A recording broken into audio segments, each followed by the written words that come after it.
Hello and welcome everyone to the second episode of Jinkies, Junkies, the show where it is our goal to slog through every Scooby-Doo show, movie, crossover, and beyond. I'm your host, Colin, and with me today is my co-host, Sam. Hello! That's Sam. That's me. Sam, what are we doing? For those who are starting on episode 2 like complete mad people, what is our goal? All Scooby-Doo media, all of it, every single thing. Well, I guess not all TV and movie related media. we're gonna leave the Sudoku puzzles out of it. Actually, you just jogged my memory there. I had like a few Scooby-Doo coloring books when I was a kid. Mm. It actually took me a very long time to realize that I had two identical copies of the same Scooby-Doo coloring book as a very young, dumb baby. Mm. And it was the first thing that I actually remember filling out, like, looking at it a million times, and then one day actually understanding the puzzles. Like, looking at it for so long, and then one day it's just like, oh wait, I actually know how to do this now. I'm not just, like, looking at words that mean nothing. Your brain finally developed enough for you to comprehend Scooby-Doo. Exactly, yes. I see, okay.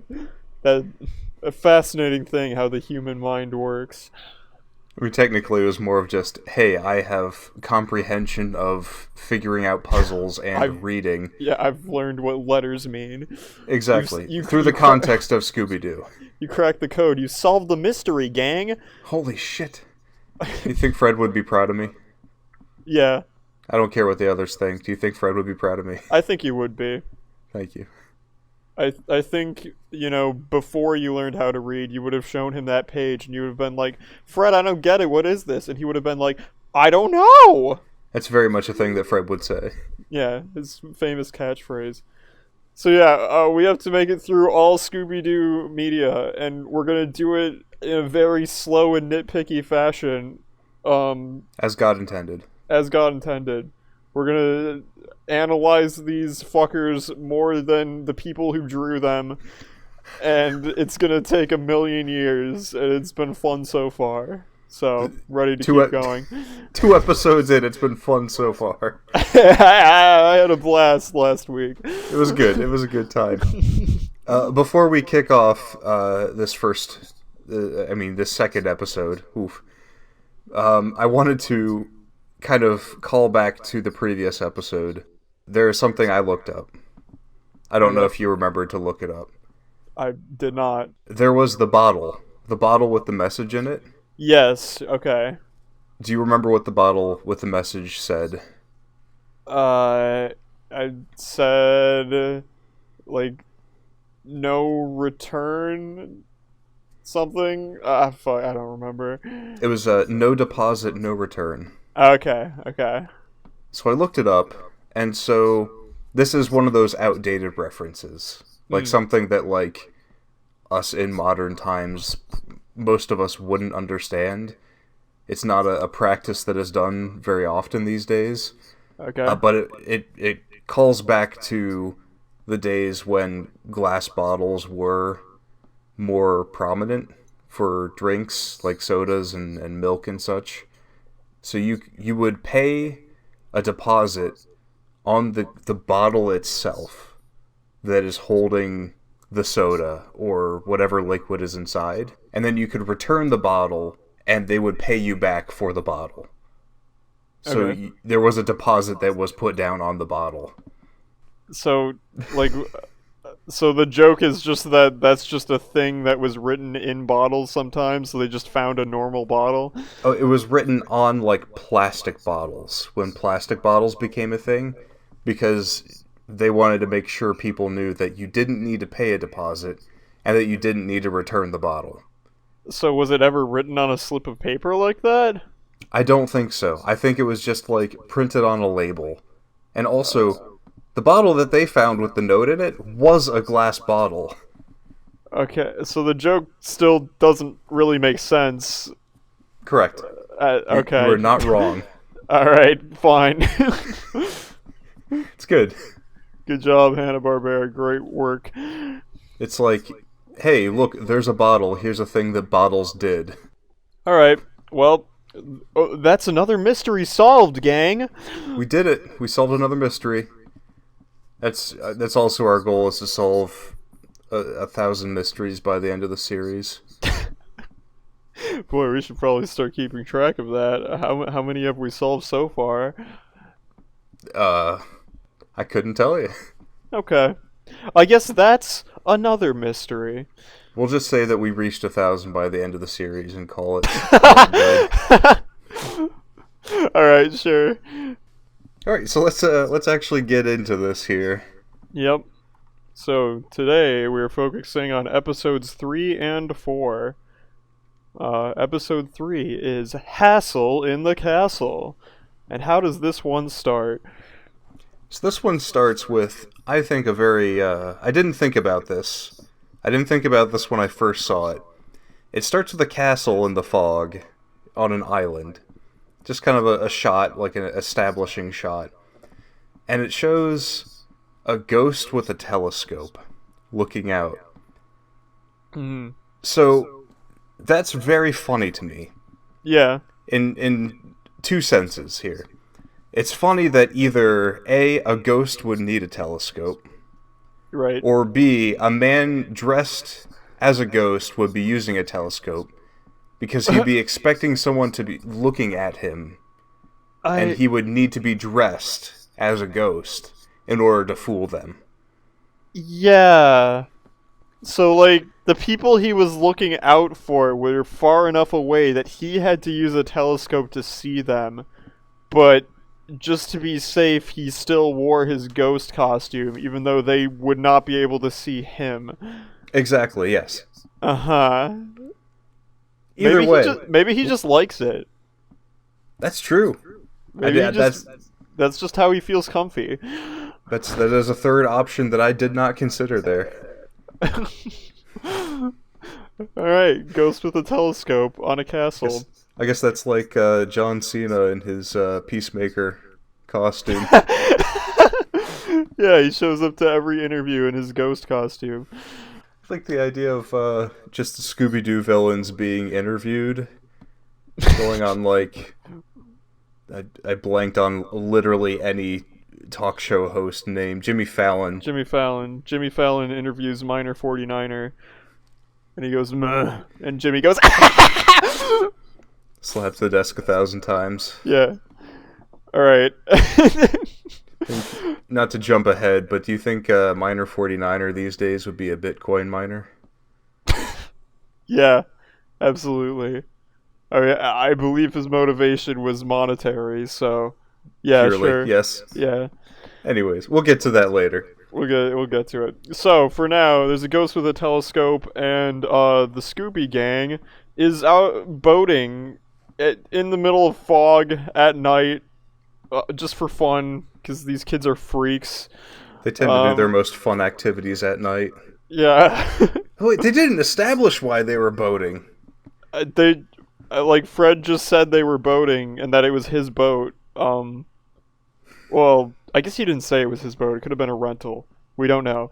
But they were boating just for fun. Fred's driving, and Shaggy's like, "Whoa, the fog sure is scary," and Velma just gives this incredibly long scientific explanation for why there is fog currently happening. She also says that because she gives the scientifically long explanation, and Fred's like, "Please explain it to us dummies in dummy terms," and she's like, "It means we're lost in the fog." Mm-hmm.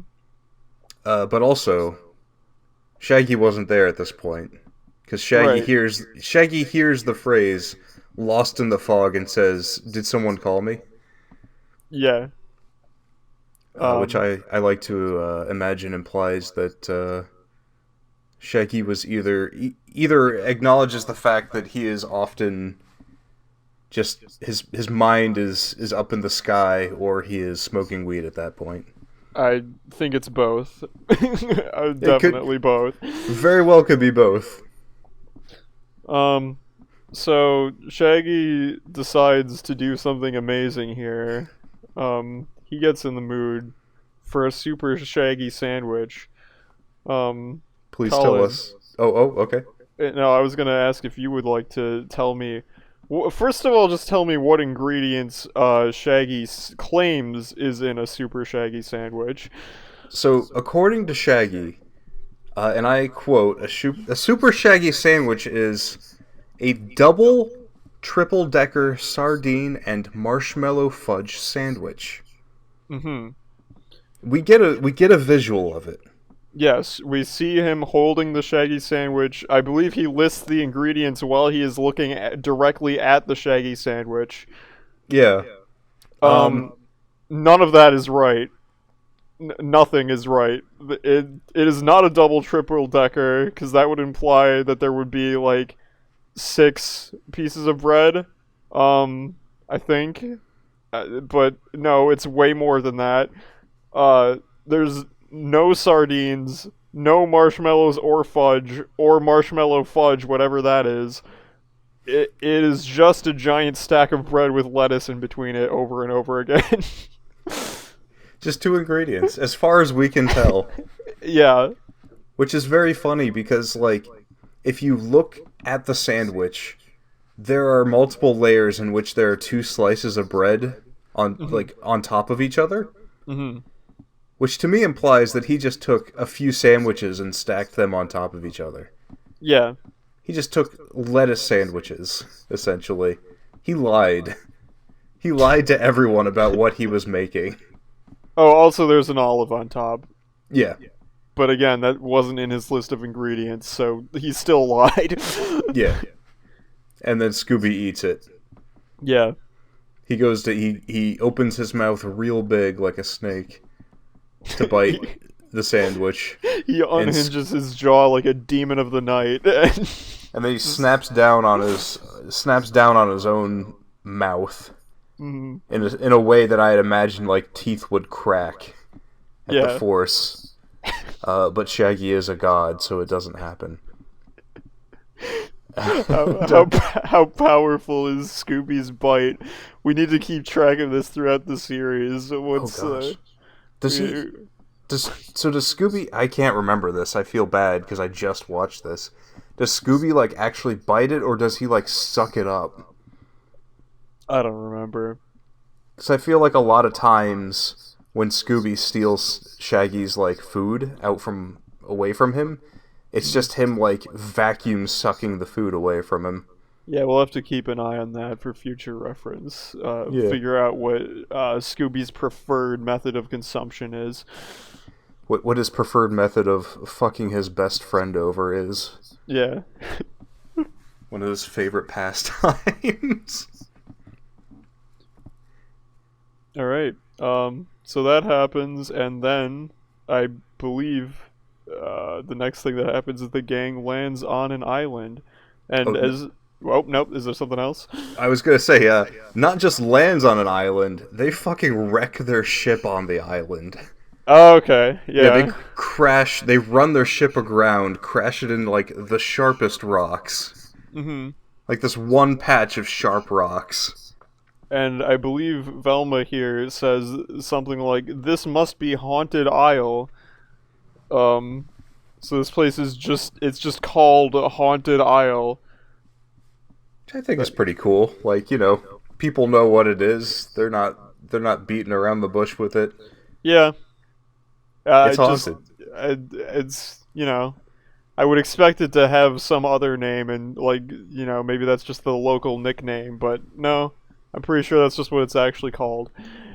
They did meet a real witch in our last episode, so Who knows how common, like, weird and haunted shit is in this world. right, exactly. Or supposedly haunted shit. What happens next, Colin? So, they're marooned on this island. They're like, oh, shit, well, there's a pirate castle here. Hmm. Do you remember the name of the pirate? Vasquez the pirate. Okay, cool. I was gonna say, I think they mentioned that name only twice. Hmm. maybe 3 times. Well, they found a painting of him when they went in the castle. Like Cutler before him. Right. And, that was... I try to take a note every time they just see a spooky-looking guy, regardless of whether he's actually there. So as soon as I saw the painting, I'm like, okay, that's Vasquez. That's a possible suspect. So they're marooned on the island, and Scooby notices something. Mm-hmm. It is it looks like a little net or something, or a little piece of paper. Mm-hmm. He chases after it and gets into one of his famous little animal antics. Mm-hmm.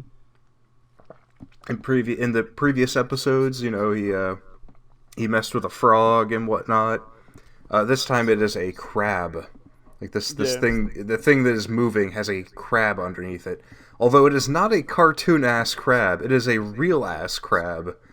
Like someone rendered out like a real-looking crab, like angular and everything. I mean, it's still a drawing. They didn't shade it, but I know what you mean. It looks a lot less silly than most of the animals. Exactly. Uh-huh. And also I noted here, the map. It is a map. He finds out it is a map, but the map with the crab under it, when it is moving, they put more effort into that map moving than they did the glowing seaweed. Right. In the previous episode, the glowing seaweed was just someone slid a frame across. This map had like 3 frames at least. Yeah. Well, of, everyone knows shifting. maps are easier to draw than seaweed. Confirmed.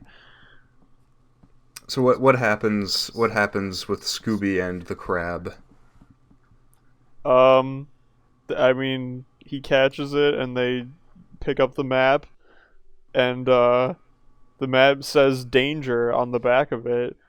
Scooby reads it out one letter at a time very slowly. So Scooby is capable of reading, but he's just very dumb.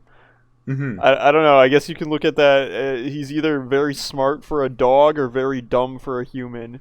You can take your pick. So I have taken a screenshot of the map. Not the words that were on the back of the map that Scooby was reading, but the actual map that Fred was inspecting while Scooby was slowly reading out the word danger. I would like for you... I'm going to send this to you. Okay. I would like for you to read out... Or not read out, but just give us a general idea of what this map looks like. Like, describe what you are seeing on this map. Alright. I didn't notice. Oh my god. Okay, well there's a grid. And then that's like most of it. And then in the very center of the grid, like I want to say maybe like probably about like 1/6 of this entire map's surface area. 5/6 of it are just empty grid, and then 1/6 right in the middle is just a little lump that's kind of shaped like the head of the characters in Bone.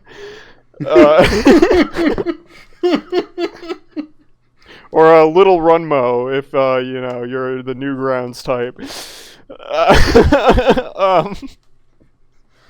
And that's it. It's just a little lump that I guess you can assume is the shape of the island, but there's like nothing descriptive about it at all. This is not a helpful map by any means. Yeah, I didn't notice this until my second time watching. Also, Fred's fingernails, very defined here. Yeah, what? Yeah, Fred has very detailed fingernails in this shot. It looks like they put more work into Fred's hands than they did into the map.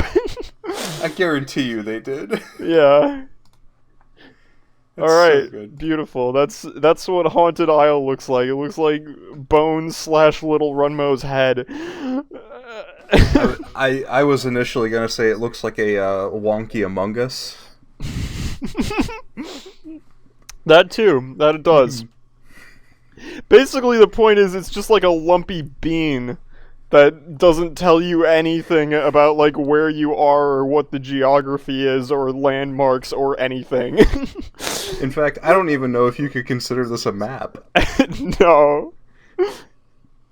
This is more like a cartographer, like, just started working and then he got bored and left. He just gave up. Yeah. Pirate Castle Island. Yeah, alright. Okay. Anyway, well, great. What happens next? I'll have to go into the Pirate Castle. Mm-hmm. And Shaggy delivers a line that I really enjoyed. The line being, "What a pad for a scare-in." Man, what a pad for a scare-in. I love the term pad. Yeah. It's Especially like applied to like an evil pirate castle. Yeah, that's pretty good. Yeah. And I think they see the painting as well. Yes, they see the painting and they're like, "Oh, that's Vasquez the pirate. Pretty spooky." I don't think they really say anything else about him. Not really. I don't think they do. I think they said he used to use this pirate castle as a hangout in like the 1600s. Hmm. Also, I looked up pirate castles. Uh-huh. Just in general, like a general term. I didn't dive too deeply into this. But, like, pirate castles aren't really a thing? It's more of, like, forts and, like, watchtowers and stuff on islands that pirates used, but an actual castle, no. Yeah, I mean, I can't say I've ever heard of a pirate castle, so... Whatever, I guess maybe they just didn't want to call it a fort. Maybe that sounded too lame.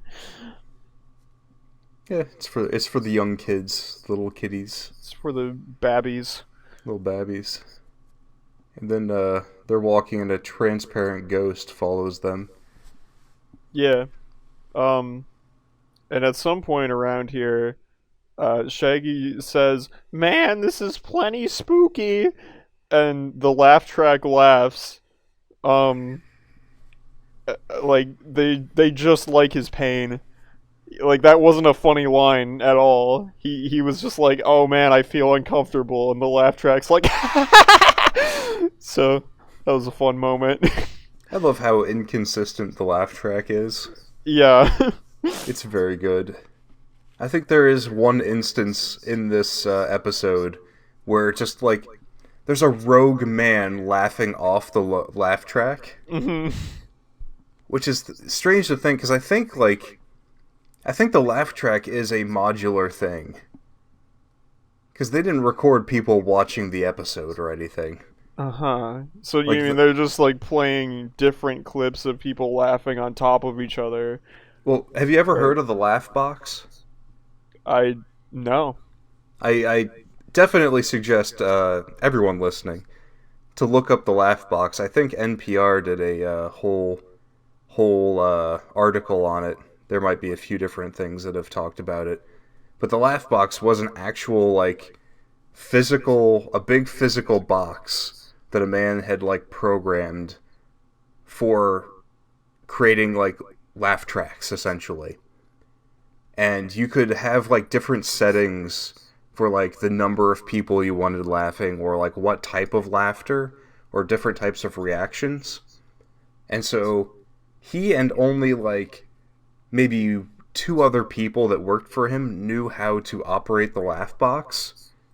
And once it became like an established thing for sitcoms and whatnot, like he was making bank because he was the only person who could roll up with the laugh box and operate it. Okay. So you think they used that? It's very possible. Interesting. Because like the laugh box like goes back to like the 50s. I'm gonna have to look that up and see what they did for that going forward. But Yeah. it just felt like there was one rogue guy going off the laugh track or something. Exactly. Like, going a little too hard onto it. Yeah. Also, there's the first instance of Shaggy or Scooby whistling in this, Okay. which I've said before. I've watched a few episodes of the first season here. Mm-hmm. It's a surprisingly common thing for them. They just like whistling a lot. Yeah, whistling while walking.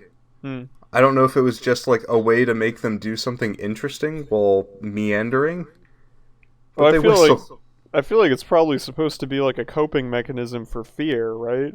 Oh, definitely. Yeah, they're the cowardly two, so they're gonna whistle the most because they're like, oh, I gotta calm down, I gotta. I can't whistle. Sorry. Wait, you can't whistle? Nah, Okay, that's fair. I I tried to learn a bunch of times as a kid, and I just like the way everyone explained it to me was just like you just gotta put your lips together like this, and then I would do it. It would just go, and then never learned. It's all in the tongue. Well, I got all the wrong advice then. Nobody told me that. Sorry, bud. There's also a point where both Shaggy and Scooby are whistling at the same time, and Shaggy says, "Scoob, stop whistling. You're making me nervous." And then they both stop. Well, yeah, now he's nervous. Now he doesn't want to whistle anymore. Yeah. That's good. They also, Velma mentions the fact that she heard that these old pirate castles were filled with booby traps. Mm-hmm. Do you know what happens next? Daphne falls in a booby trap. Good old danger-prone Daphne. I don't remember. Was that said here or was that Yes. later? Okay. Oh, yes. I think it was either Shaggy or Jackass. Fred. Okay. It was very funny that it's like, with this and the comments Shaggy made about her always picking the wrong door, like, they've really just painted Daphne out to be the worst person. Yeah. Her defining character trait so far in the show is that she is a fuck up who just ruins things constantly.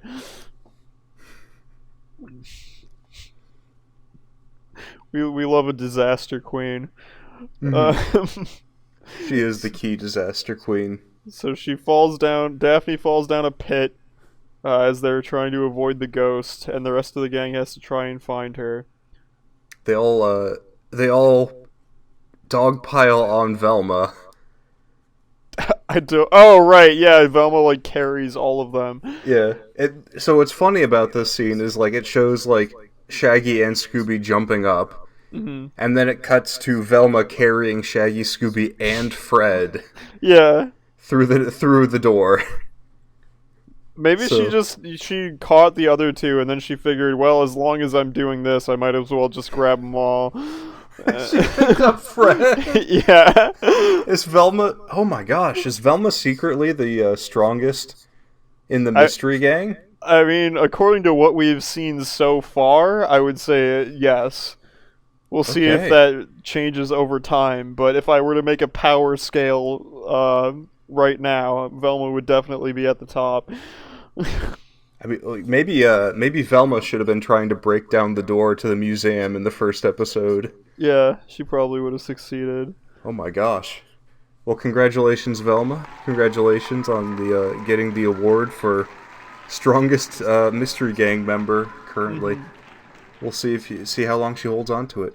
Yeah. So at this point, Shaggy decides to wish for a ham sandwich. And Shaggy gets his wish. The mustard sound plays. Sorry, you're gonna have to edit that in now. That just has to happen every time it's mentioned. Let's pause here for it. Excellent. Excellent. Beautiful. We love that sound. Brings me joy. The mustard sound plays, and a sandwich floats down from the sky in front of Shaggy, just as he wished. Except it's not just as he wished. Once again, this sandwich only has lettuce in it, but despite wishing for a ham sandwich, Shaggy seems fully satisfied. So Colin, I have a question. Mhm. Do you think that Shaggy just doesn't know what lettuce is? Has he mistaken? Does he have like food blindness? Do you Oh my think? gosh! Have you ever heard of like Have you ever heard of people being face blind? Yes. Right. For the people at home who don't know this, it is a very rare and real thing where people can never recognize someone's face, no matter how many times they've seen it. Uh-huh. I think Shaggy might have food blindness. That would be so wild, considering how much he loves food. Yeah. Like, maybe it's... I don't know. Maybe, like, he does have that, but it's like a blessing in disguise, because he can just believe that he's eating a delicious ham sandwich, even though it's nothing but lettuce and bread. I would go on to say that it's potential that he could eat things that aren't food and Mm, believe that they are food. We'll have to you see know? how he reacts to eating non-food if he does in the future, because that might put a crack in our theory. But Yeah. I think we have pretty solid basis with this. Yeah, we'll have to keep an eye on Shaggy's food blindness. I just love that we in the same episode, Shaggy wants two different kinds of sandwiches. Both times he just eats lettuce, and he doesn't have a problem with it. Also, with the sandwich, well, I guess this kind of puts a crack in our theory immediately, because he looks in the sandwich and he says, "What? No mustard?" And Yeah, then and but then the he jar of doesn't. mustard. He says what? No mustard, but he doesn't point out the fact that it's not ham. I He's like the looking. He's opened the sandwich. He's looking directly at the lettuce leaf, and he's just like he's still operating under the assumption this is a ham sandwich. I like the implication that also there might actually be mustard on the sandwich. Like he just doesn't recognize the fact that there is mustard. His mind is just made up that there isn't. Because he's food blind. I like this. I like this theory. We'll have to see how much if it holds water going forward. Hmm. But then we get the namesake of the mustard sound, a jar of mustard lowers from the ceiling and he puts it on the sandwich, the quote Yeah. unquote ham sandwich. Yeah. God bless the mustard sound. The mustard sound is the mascot of this podcast. the, has there ever been an audio pod or an audio mascot for anything? There is now. We should name it. The Or I are don't we know. naming the mustard sound, or are we Yeah, naming yeah, yeah, like yeah. Like Musty or like Mac or Matilda. I don't know. Matilda the mustard sound. Maddie? Maddie, short for Matilda, short for mustard sound. Yeah. There you go. Our Good old good Maddie. our good friend Maddie, friend of the show. I love her. She's great. So that's the sandwich scene. Well, also, Shaggy says something about like, "Oh, I don't suppose it could be cut in half," and then a suit of armor like swings down and cuts it in half, Hmm. barely missing Shaggy's head. Yeah, with like a battle axe. Yeah. And then he runs, and then comes back, grabs the sandwich, and runs again. Mm-hmm. There was also a point, I can't remember if it was before or after this, in which Shaggy and Scooby encounter a skull sitting on a book. Yeah. what does the skull say? Well, I think Shaggy says something along the lines of like, "Oh, which way did they go? Like they got split up from the gang. Like where did everyone else go?" And the Mhm. skull says, "They went that way." And Yeah. Shaggy's like, "Oh, thank you." And he And then goes, the skull says, "It's all right." yeah. He says it so casually because like his first thing he says is like very kind of like methodical, slow, and creepy. Yeah, But then they it's just like, like, "No, it's all right. "It's all right. It's It's cool, all right." dude." And then they're just like, "Oh shit! Wait, this skull talked to us." Uh, that was a beautiful moment. Oh, it was incredible. That's like, I don't know. The skull, very good. The chillest character so far. Love your book, Skull. Uh, so, so Shaggy is running. Mhm. Oh, there. I think it also showed at one point Daphne came out of like a trap door, Mhm. and she mentions like, "How do I get out of this creepy inner sanctum?" Which is a very natural thing for a teenager in the 1960s to say. I mean, we wouldn't know. We weren't Yeah, six teenagers in the '60s. It might have been. that's true. They Inner might. sanctum may have been normal vocabulary back then. They were all about it. Sanctums, especially the inner ones, were very in. Hmm. So she was, I guess she was kind of lurking around the castle, and she is holding a vase, standing around a corner, with the vase risen above her head. You hear running. It's Shaggy. She bashes Shaggy in the head with this vase. Shaggy, I have written here, Shaggy's head is hard, but the vase is harder. The vase does not break on impact. Oh God, I forgot that. Okay. So the gang find each other. I didn't think about that. Yeah, holy crap. That must have been a heavy ass vase. Yeah. Do you remember what happens next, Sam? Uh, I did they dive through the ghost? Yeah, it's that part. Yeah, they chase the ghost around for a while after they regroup, and they try to dive at him, and they dive right through him. So they they at least have confirmation that this is not just a guy in a costume. What's also wild about this is it is Fred, Shaggy, and Scooby who dive at him, Yeah.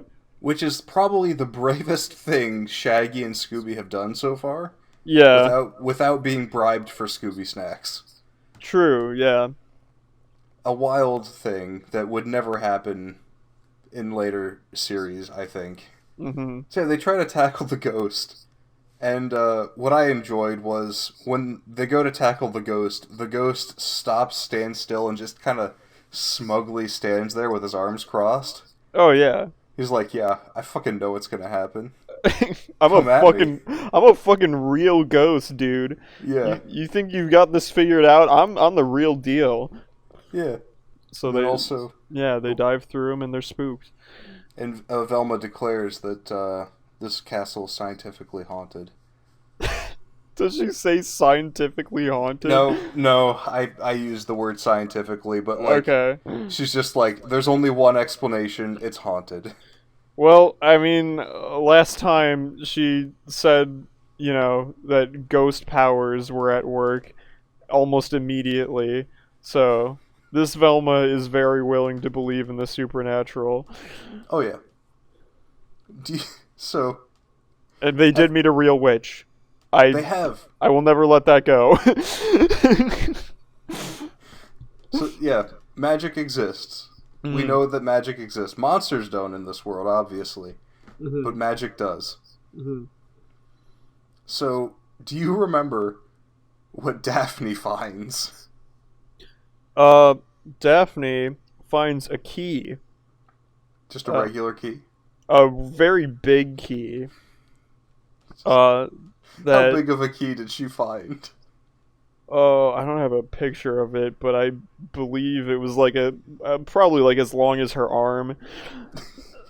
It's a huge fucking key. It's a massive key, and it says that it's a key to the second passage of the old bell. And then the gang pretty much immediately deduces that this must mean a passage in a book. So then they go find a book called The Old Bell, and the second passage in that book says it has the word catacombs underlined in red. It is wild that like they just instantly solve that. Yeah. But also like they didn't even like try to go looking for an actual bell at all.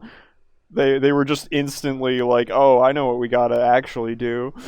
Which like that is like a pretty good like twist. I don't know if twist is the right word, but like passage. Like that has multiple meanings. Yeah. Like I don't know if like this was a longer form thing or whatnot, but that could be like an actual interesting clue. Yeah. In a more, I don't know. Well, that was what was kind of weird about it is it's like, okay, that's a mystery to solve, right? But then they just like immediately know exactly what to do. It's like, oh, okay. I don't know why the writers put that obstacle in front of them if it wasn't actually an obstacle. I guess they just wanted to demonstrate how big brain these kids are at solving mysteries, even though they're usually not big brain at all. Well, Velma's the smart one, so she knows. Well, I think Fred and like Daphne helped her on that one. It wasn't just her talking. Yeah, a lot in this early series, like Velma wasn't the only one who knew everything. Yeah. So they went to the library. Just a cliff note on that. I'm starting to get the feeling that I'm going to desperately miss this first season after a while. Yeah. But, yeah. I like same. I'm also kind of interested in like, what's gonna happen with the when we get to the revival with Zombie Island. Because I have a feeling that like between this series and Zombie Island, we're gonna be just in a lot of pain. Yeah, there's gonna be like a long stretch of trash, and then it's suddenly gonna get good again. Exactly.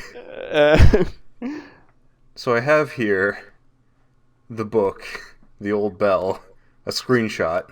I'm doing this again. We're doing it twice this time. Oh, okay, alright. This isn't as wild, but like just gonna send you the passage here that they read from for the clue. Okay. Give us a dramatic reading. Far into the deep dark passages of the catacombs can be found the secrets of the evil duke, who the master from the knights thou shall battle our stairs. Kind of cuts off, but yeah. Very big letters for these pages. Yeah. They just very bold. Also, a little number 2 at the top of the page. Oh yeah. Well, it's the second passage.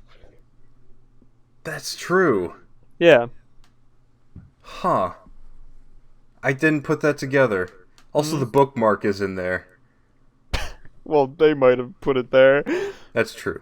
That would be pretty funny if the book was already marked to the catacombs. Like whoever left this clue just left the bookmark in there. Just absent-mindedly. Yeah. And then that'd be good. The ghost is watching them solve this. He's like, shit. I made that way too easy. And then, so yeah, the word catacombs is underlined. And Velma says something along the lines of, if my knowledge of history is correct, the catacombs are located in the basement. Yeah. History. Yeah. Your knowledge of history, Velma. Yes. Well, I mean, catacombs aren't really a thing that are around nowadays, I guess. Yes, but like, No, it's not like architecture or anything, or just general knowledge, history. Yeah, you never know. Maybe Like, catacombs were kept in the attic in some cultures. Who knows? if someone mentions catacombs, I immediately think of, oh yes, they're buried underground. Like, this Mm. is a burial place. What about history just indicated this to Velma? I don't know. Catacombs are old. I Yeah. think that's all that meant. So yeah, they just go to the basement. Velma was just Velma wasn't satisfied with the fact that they immediately solved that book puzzle. She just wanted to flex on how smart she was even more, but she overestimated, and she ended up saying something that just made her sound like a dumbass because, like, yeah, anyone could figure that out.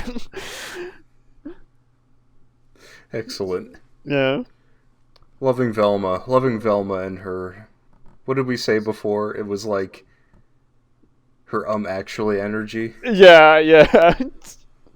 She is smart, She's but smart, she but feels yeah, she has to emphasize how smart she is, even when it's not necessary. exactly. Hmm. So they go to the basement, Hmm. and there's a door in the basement in which this comically large key opens. Yeah. Which, at this point, I was wondering, why did anyone write anything on the key? Were they supposed to find this? Did the Uh, ghost intend them to go to the catacombs with this big key? Did this like? maybe it wasn't the ghost. Maybe it was Pirate Vasquez. Maybe this is Oh, like part of his treasure hunt. oh wow. Okay, actually, that makes more sense. Yeah, maybe he was Gold D. Roger, and he was Oh. like, "I put it all in the big key." And Shaggy took a bite of gum gum. Yeah, he ate the food blind fruit. The eat fruit. Yeah. Okay. Anyway, fucking Moving on. get the fuck off of One Piece. Yeah. Uh, So they tell Scooby to go check it out. mhm. And Sco- Scooby pretends to be wounded once again, like the cowardly piece of shit he is. But not only that, I think Daphne claims that it is Scoob's wounded animal routine, Mm. implying this is a regular thing. Yeah. Well, I mean, he has like pretended, I don't know, to be sick or something before. That's So, true. but I guess, yeah, the fact she labels this one the wounded animal routine, maybe he has like different procedures that he practices and goes through. Oh yeah. Okay, so he's got like different ways of getting out of things. He's got like a Right. splinter in one, or like Yeah. he threw up. Yeah. You think He's Scooby got could? he's got the COVID song and dance. He's got the wounded animal routine. Oh no. Yeah. You think that Scooby can throw up on command? Yeah. Sure. I'm sure Shaggy taught him. Oh I'm sure I'm sure that's one of the many skills that Shaggy's picked up over the years, just in case. It's strange. I don't think that we've got new Shaggy skills in these episodes that we watched. This episode, the most notable thing about Shaggy is his sudden love for sandwiches specifically, Oh yeah, because he hasn't really demonstrated that before now, and also the food blindness, as previously discussed. true. To emphasize the infatuation, is that the term? Love. His love, his undying love for sandwiches. I believe before, when he got hit in the head by the vase, Velma asked if he would be okay, and he said, "I will be after about 7 or 8 sandwiches." Yeah, right. So he is this is the hungriest Shaggy has been in an episode so far. Right. At least 3 separate mentions of sandwiches. 2 of them being present. Yeah. So in order to get Scooby to stop his wounded animal routine, they offer him some Scooby snacks. They sure do. Do you remember how many Scooby snacks they offer him? Three. Three Scooby snacks. They do. Which brings up our total to... Oh gosh, I have a whole different document for documenting Scooby snacks. It's 6. It brings us up to 6. Okay. But also, this is the most number of Scooby snacks that has been offered to him to do anything so far. Mm-hmm. Which brings up the question, what is Scooby's limits? What won't he do for Scooby snacks? Exactly. Or like, do you think we can like rank how scared Scooby personally is of each episode by like how many Scooby snacks they had to offer him? Yes, yeah, I think we can do that. Or So how willing he is to break his morals, or how high the price is. You're right. So far, the thing that's scared Scooby the most has been the pirate castle. Yeah, just checking out the next door. Mm. Do you remember what Scooby finds on the other side of the door? Is this where he finds the painting? No. Okay. He finds a room full of magic stuff, right? Yeah. Okay. Yeah, he approaches a magician's hat sitting on a table. Mm-hmm. I believe he pulls out a rabbit, puts it back in, looks in it, it's empty. And so, Scooby, the dog who drank everyone's malt shop drinks mysteriously, Mm-hmm. is confused by this magician's hat. Well, a magician never shares their secrets. Scooby has his own tricks.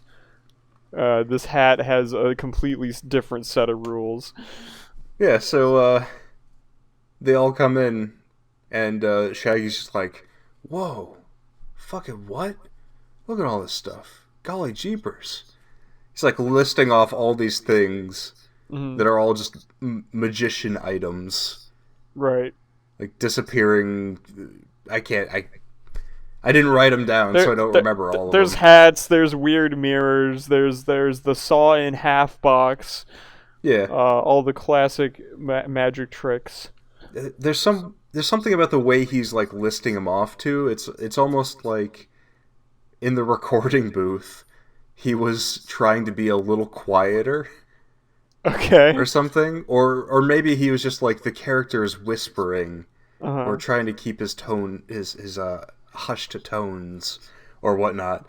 Just the way he says "golly" at the end. Golly. Yeah, which is good. So, they explore this room for a little bit, but then the ghost catches up with them, and he tries to make them leave. And so then, just a lot of wacky antics happen with these magical items. So before we get into that, I have a request from you. Okay. Can you mimic the laugh of the ghost? I think it was something like, "Whoa!" It's pretty close. Okay. Ooh, ah. It was just, and also like he laughs in this just the weirdest way, and then he talks like a guy who's pretending to be a ghost. Be gone, ooh, and shit like that. It's great. Yeah. He's definitely a real ghost, though. Yeah, exactly.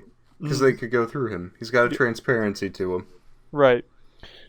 So he chases them around the magic room.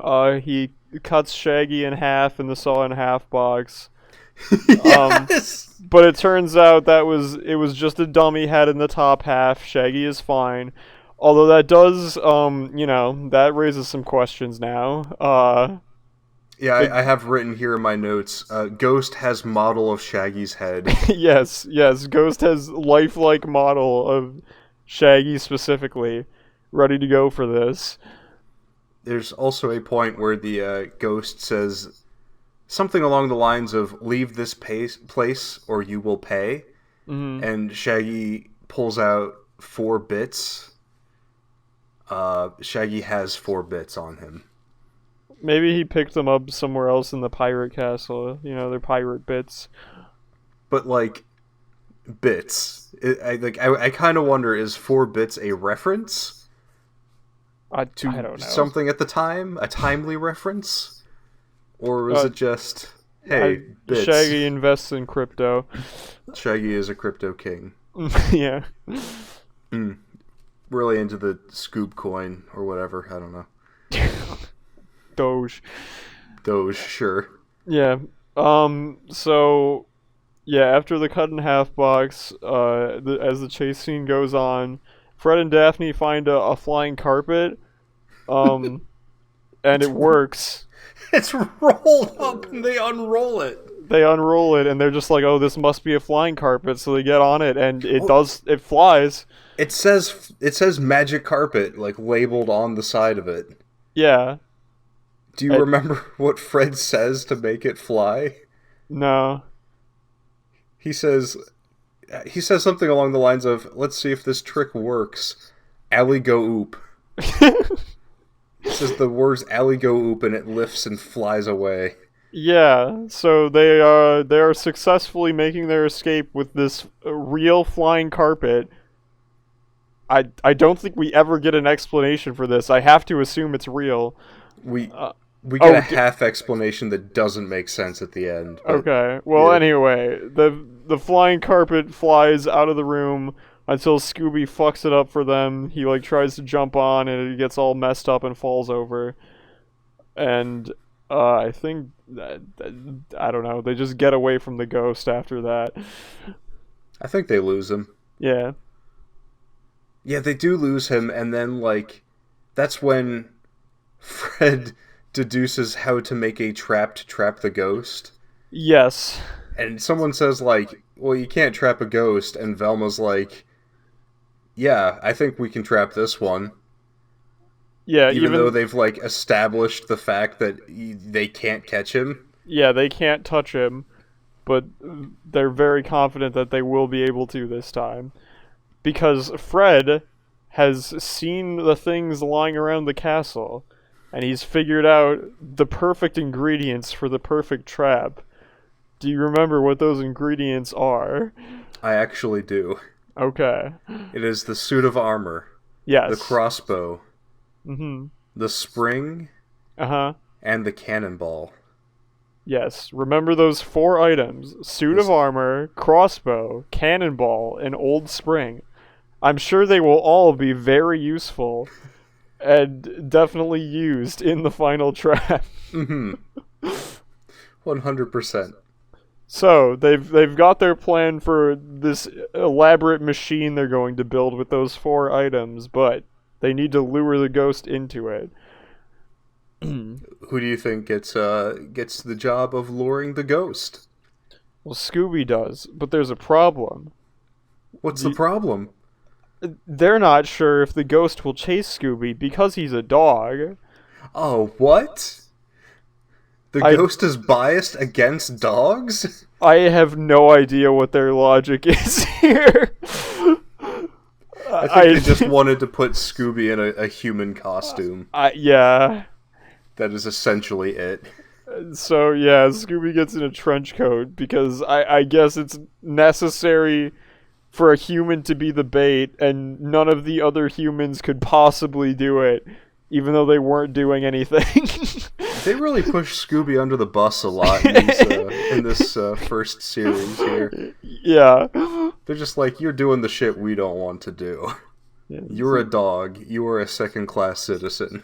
Mm-hmm. So, what happens to Scooby? What does he do here? So, they put him in a big coat, a mustache, and a bowler hat. Mm-hmm. Fred has to convince him that he's got to be like... So he drops 2 names here. Rin Tin Tin and John Wayne. Mm-hmm. So John Wayne, I'm familiar with. Yeah, me too. Being the famous cowboy actor. Mm-hmm. Macho Man himself, John Wayne. Rin Tin Tin, didn't know who that was. Me neither.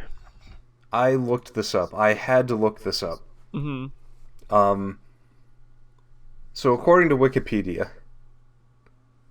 Rin Tin Tin was a male German Shepherd from Okay. France who became an international star in motion pictures. Okay. He was rescued from a World War I battlefield by an American soldier, Lee Duncan, who nicknamed him Rinty. Duncan trained Rin Tin That's a Tin. terrible nickname. Yeah, That almost sounds like a slur somehow. yeah. Rinty. Rinty. Okay. Duncan trained Rin Tin Tin to obtained silent film work for the dog. Rin Tin Tin was an immediate box office success and went on to appear in 27 Hollywood films, gaining worldwide fame. Along with a early canine film star, Strongheart, Rin Tin Tin was responsible for greatly increasing the popularity of German Shepherd dogs as family pets. Interesting. The immense profitability of his films contributed to the success of Warner Brothers Studios and helped advance the career of Daryl F. Zanuck from screenwriter to producer and studio executive. All right. After Rin Tin Tin died in 1932, the name was given to several related German Shepherd dogs, featured in fictional stories on film, radio, and television. I'm gonna stop there because, you get the general we got idea. it. It is a famous movie dog. Famous movie dog. So yeah, he names a famous movie dog and a famous movie man. A famous movie dog that would have been 30 years old at that point. So not quite dated, but in the back of popular culture at the time. Yeah, I guess probably kids probably wouldn't have gotten that at the time either. Right. John Wayne probably more so, because John Wayne's name is popular even now. That's one that just hasn't died out. I guess that's, the difference between a dog and a man. And a dog. Yeah. What is the difference between dog and man? So Fred tells Scooby that he's got to be like those two people. Or he tries to suggest Rin Tin Tin first to make him braver, and Scooby's not having that. He doesn't give a shit about Rin Tin Tin. But then as soon as he says John Wayne, Scooby's like, "Oh hell yeah, I want to be John Wayne. Fuck yeah." Ron Rain? Ron Wayne. And so Scooby he finds his bravery by pretending to be a cowboy that was never real. I mean, to be fair, a lot of people have done that. True. I guess Scooby is also a dog who was never real, so it's fine. So Scooby goes on the hunt for this ghost to lure him.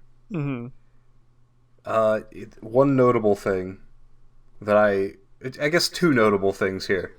While Scooby is searching for the ghost, he looks into a flower vase or some sort of flower pot. It sees nothing, puts it down, and then the ghost's head pops out of it. Yes. Just there's even a bulge around the ghost's neck to imply that it is coming out of the pot. Yes, implying the ghost has crumpled itself in there. Yeah. Another great bit here is Scooby walks up to a picture on the wall. The picture is a picture of the ghost. Yes. The ghost itself. And Scooby lifts this picture up on a hinge, and behind the picture is the actual ghost just sitting there, with his hand on his cheek, just chilling out. He's leaning on a little ledge. Yeah. And then Scooby puts that down because he doesn't realize. And then he's like, "What?" Which is, it's just very fun that the ghost set all that up. I legit really love that bit with the Yeah, painting. yeah, that's nice. The Like he ghost is had to. clearly fucking with him there. Yeah, exactly. It's He's having not. fun. It's not even really trying to scare him. It's just fucking with him. I love to see a Scooby-Doo monster that is enjoying what it's doing. You know, Yeah, that's. gotta love what you do. It's like the Joker. It's just- I guess that depends on which version of the Joker. You know what I mean? Yeah, I get it. So eventually, Scooby faces off against the ghost, referencing John Wayne and kind of doing that slow, like cowboy walk up, Yeah, and the hand twitch. little hand twitch, yeah. Yeah, And the ghost mimics him, Yeah, doing and the same. And the laugh track is just having the time of their lives. They're like, my goodness. oh my god, he's like a cowboy, but he's a dog man. How? I'm kind of jealous of the laugh track people. I wish that I was as joyful and could find the little pleasures as humorous as they do. Oh, to be a laugh track in a 1969 TV show. Yeah. Oh, to feel that magic and that boyish charm as I gaze around at the desolate world that lies before me. I just want to giggle at a dog walking back and forth for 20 seconds. How amusing. Anyways.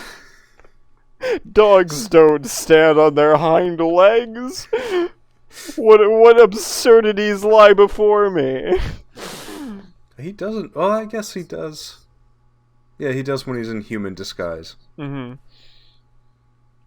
So, they're standing off. Scooby starts making faces and little noises at the ghost, and I really enjoy the fact that they do a close-up on the ghost's face.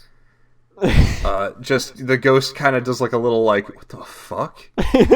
Like you can't see any definition on the face, but like there's a little bit of movement that's like, oh, I was not expecting this. What the fuck am I supposed to do?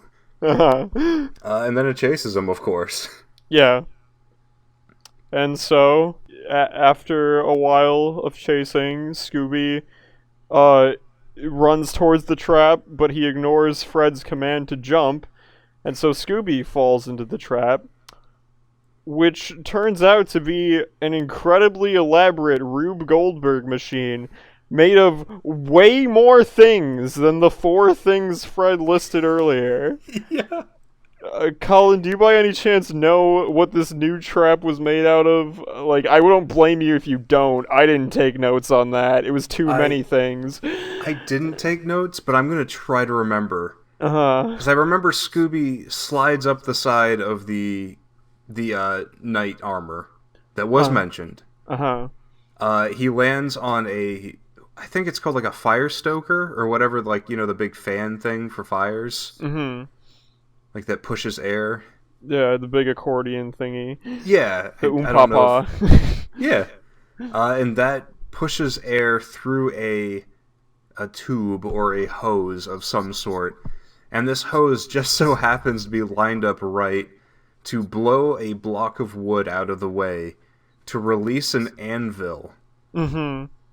I don't remember what the anvil does, though.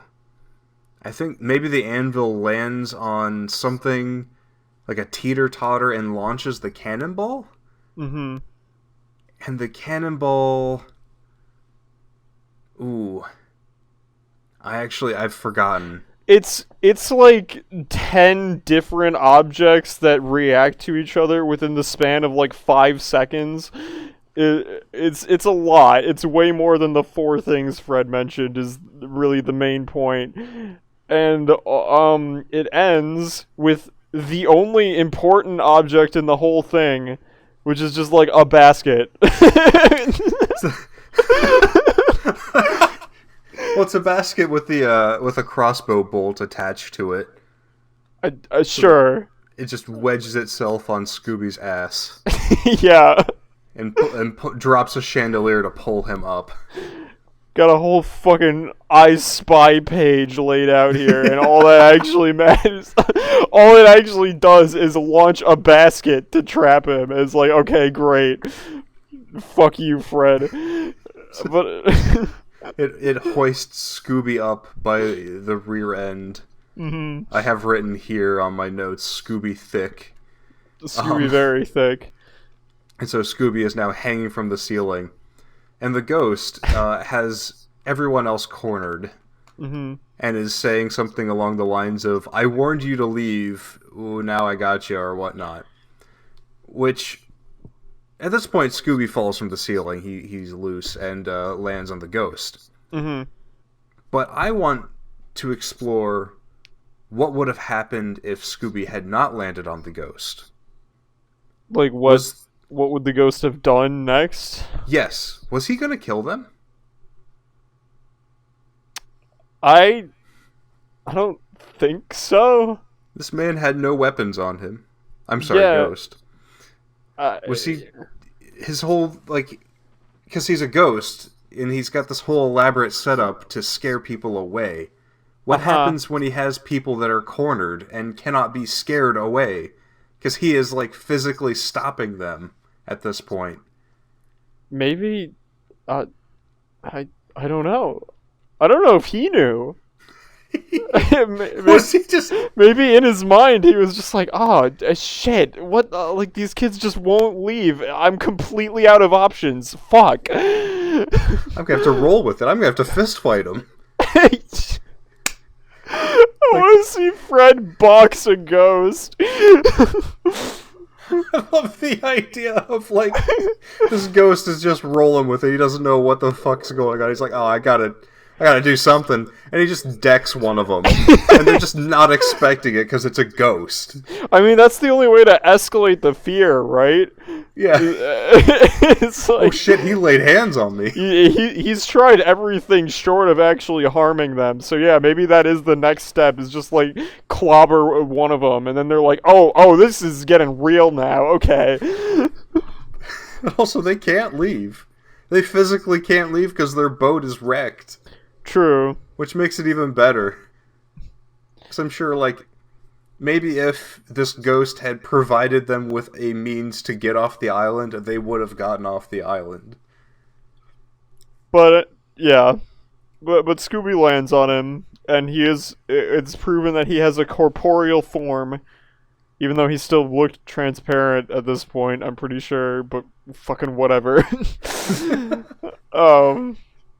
And so, somehow a cop gets there.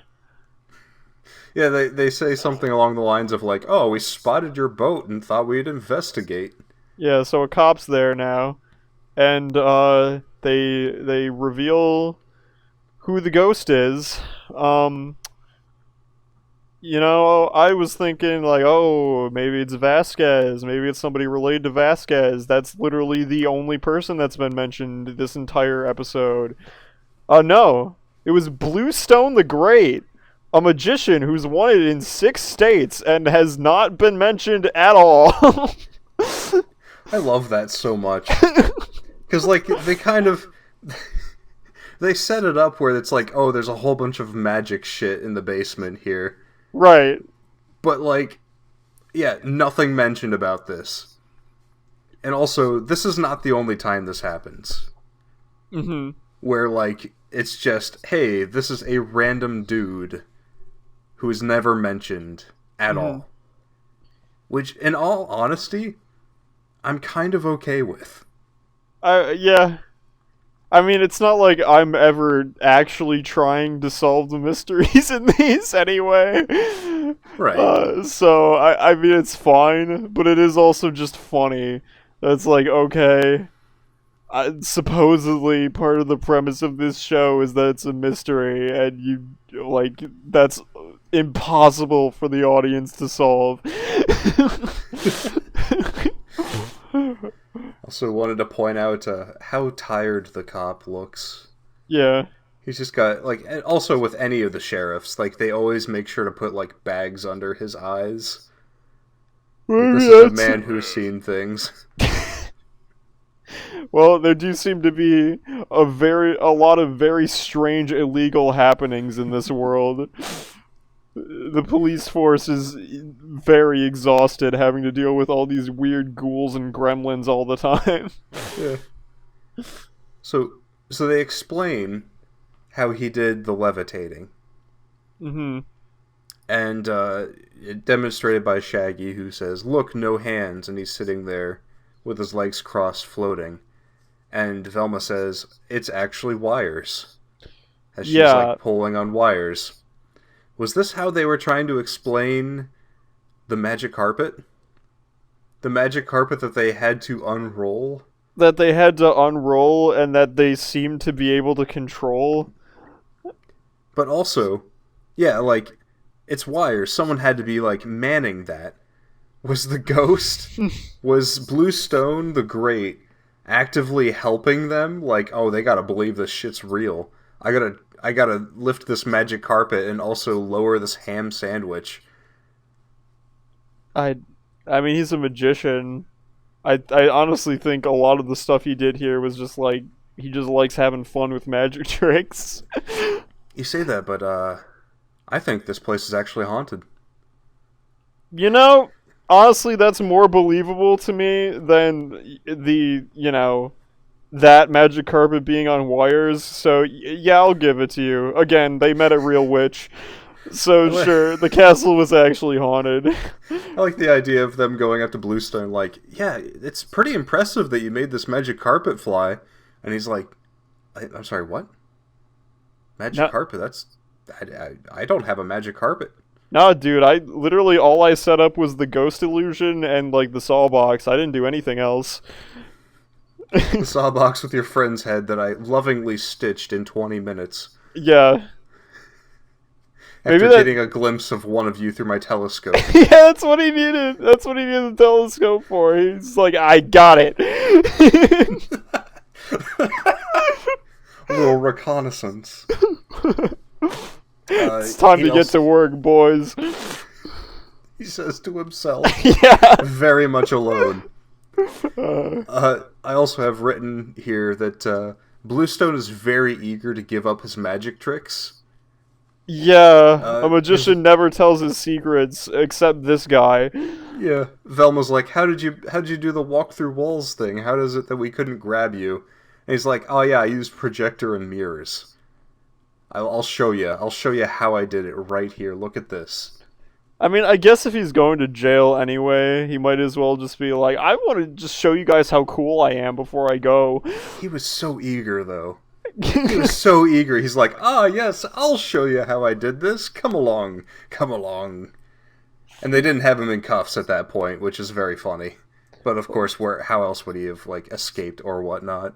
I mean, that's why, like, I think he, part of this was a scam to scare people so that he could find the pirate's treasure, but I think part of this was just, he's a magic man, and he loves his magic, and he cares a lot about his work, and he wants to show people all the hard work he put into it. Okay, that's fair. I also want to pose the question here to you, Sam. Why is Bluestone wanted in 6 states? I was wondering that myself. I can only assume that he's pulled off similar schemes, and maybe they've had much more severe outcomes. But, like, finding buried treasure is not, like, illegal. Yeah, but I mean, if his method every time was like trying to scare people, maybe he like gave an old man a heart attack. Maybe he scared somebody right off the edge of a cliff. Maybe he actually does kill people if he can't scare them away. Maybe you were right. Oh my gosh. Okay, yeah, that's fair. Huh, you kids really fucking lucked out, you know? Like, this guy murders people if you back him into a corner. Like, he's pretty cool if you kind of get away from him, but, like, no, you leave him no other choice, he will kill you. I mean, that is a good point. I feel like for him to be wanted in 6 states for doing what he's doing, there has to be some next level that we just didn't reach here.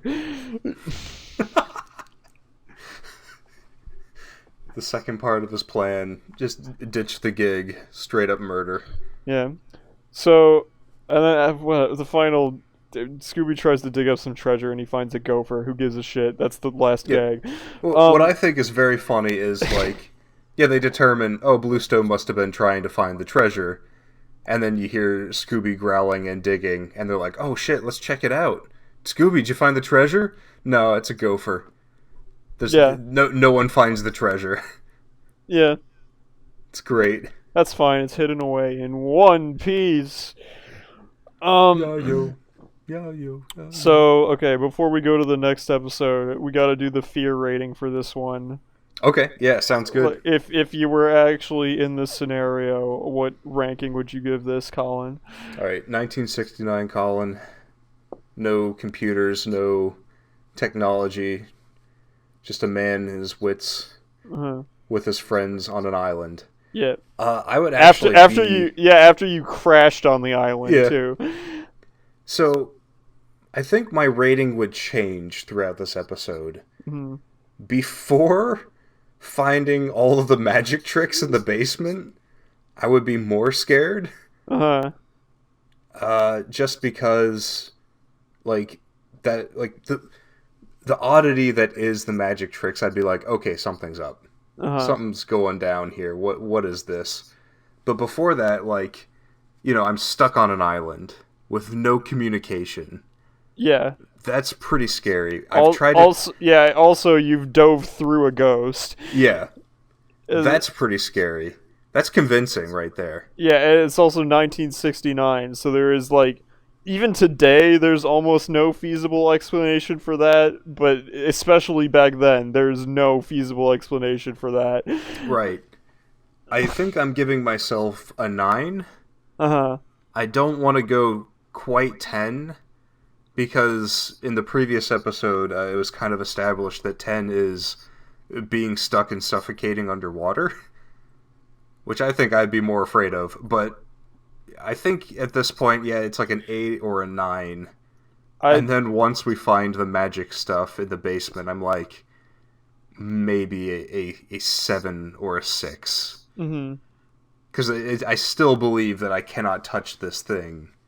I think my rating would probably be pretty much the same as yours for the same reasons.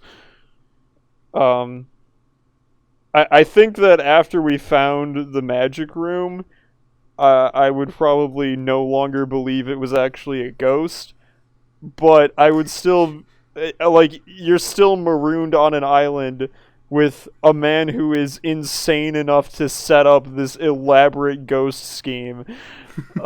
So I would still be scared, but I wouldn't be, like, afraid of a supernatural entity before. Now I'd just be scared of a crazy man. Yeah, so we'll set it at a definitive 8 or 9, lowering to a 7 or 6. Yeah.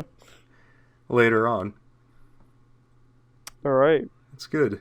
And with that, I think we can move on to episode 4.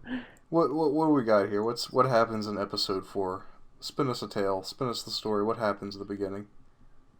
Well, actually, I just realized. I think what's the name? I'm sorry. What's the name? I think I forgot to write down the name for this one. Sorry. What is the name, Colin?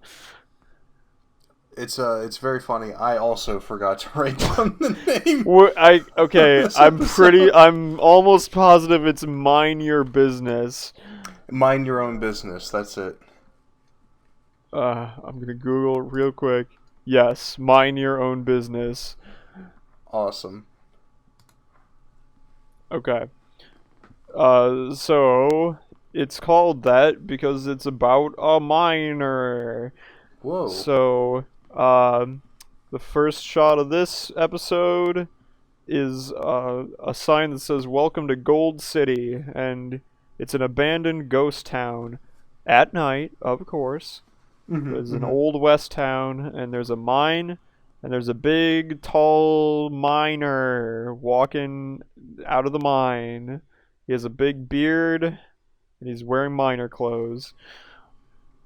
I have a note here that says Gold City has a vulture problem. There are a lot of vultures, yes. A lot of vultures in this establishing shot. Well, it's a cowboy town. That is true. And it's a scary cowboy town.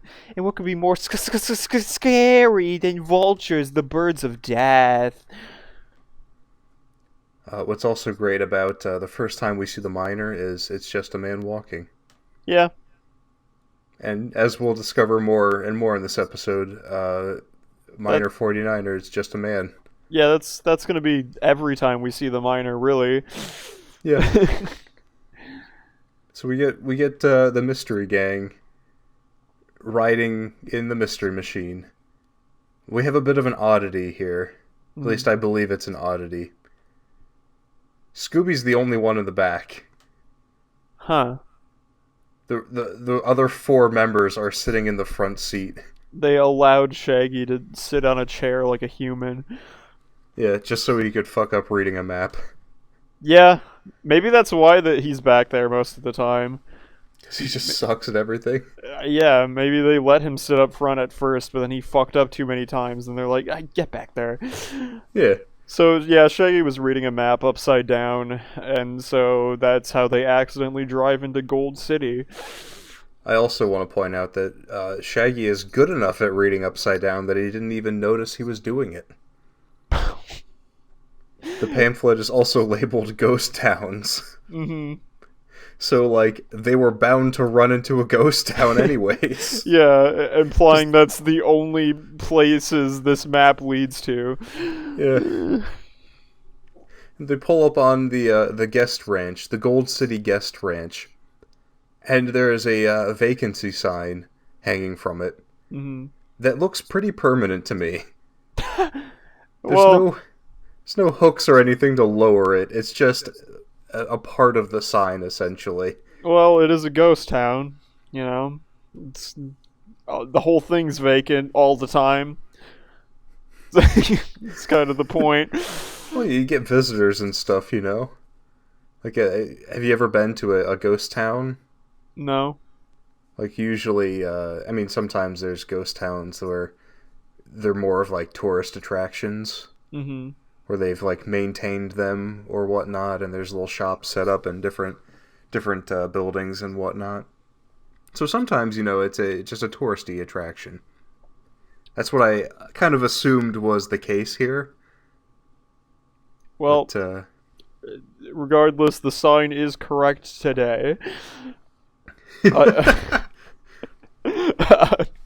A nailed-on sign is right twice a day, as they say. That is the phrase. I can concur. Who's at the guest ranch?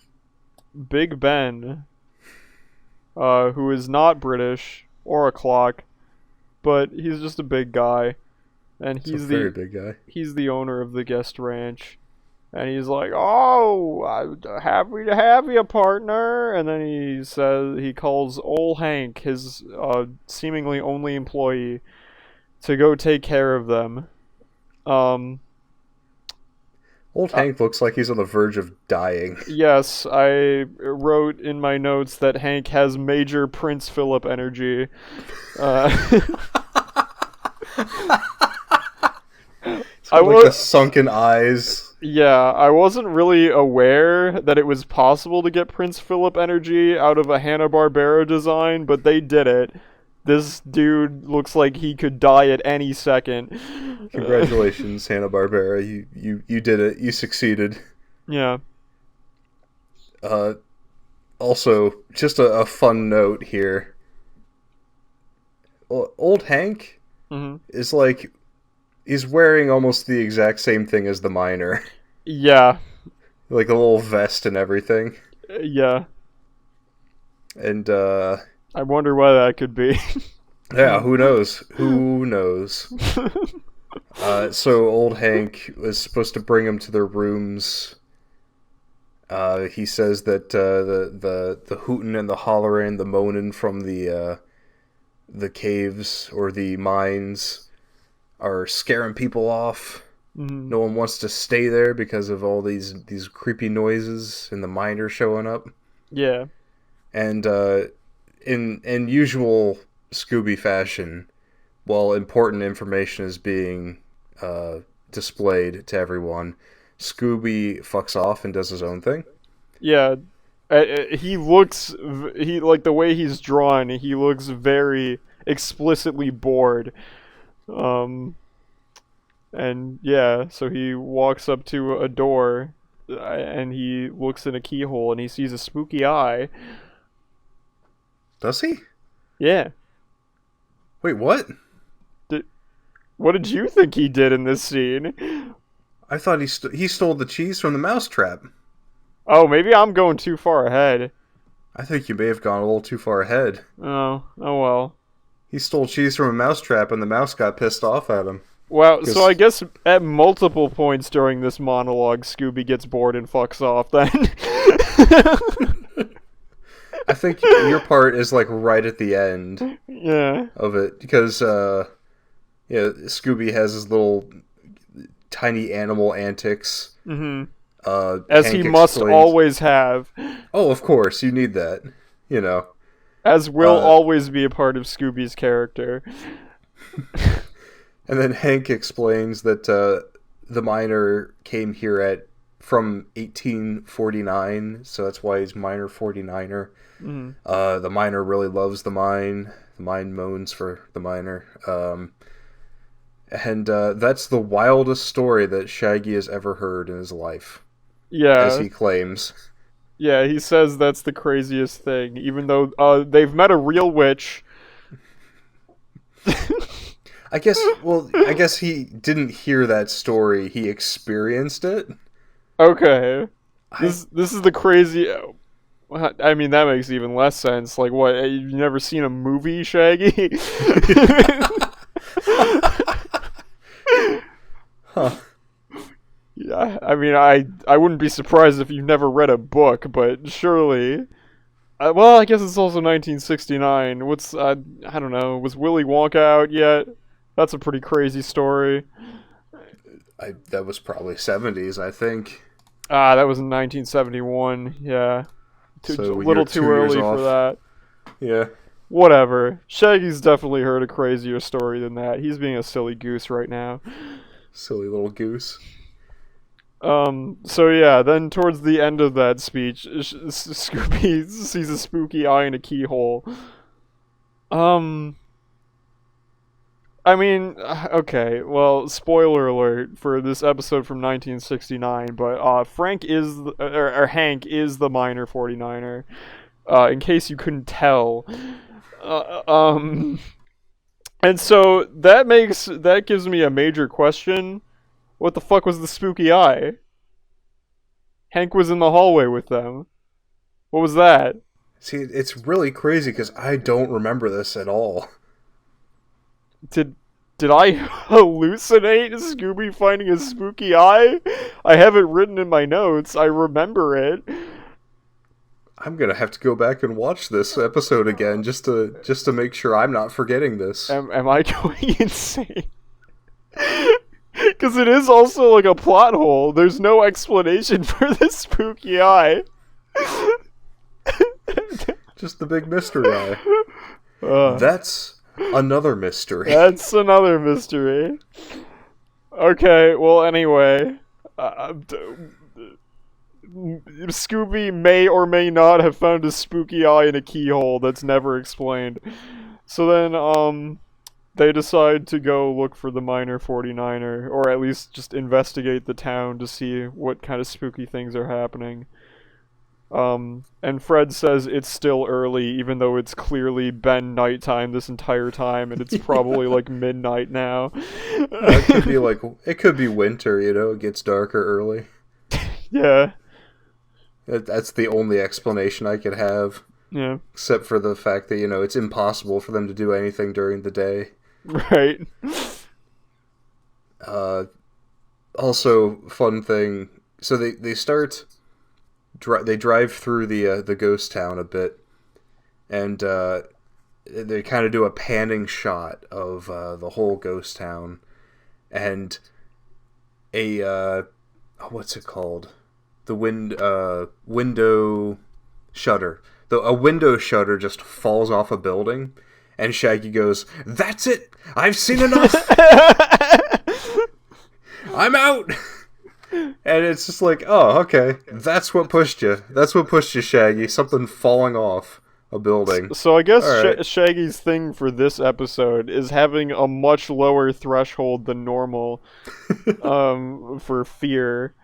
You know, the scariest story he's ever seen, and now, like, one piece of wood falling over, it makes him piss his pants. I wonder if, canonically, this is one of the first times they've encountered a ghost. Oh, you think Maybe... they're doing this Twin Peaks style? They're, they're telling things out of order. Twin Peaks style? Yeah. Do they tell things out of order in Twin Peaks? Thought so. I don't know. I've only seen the first season of Twin Peaks, so Maybe I'm a dumbass. Huh. Maybe I'm continuing to go insane.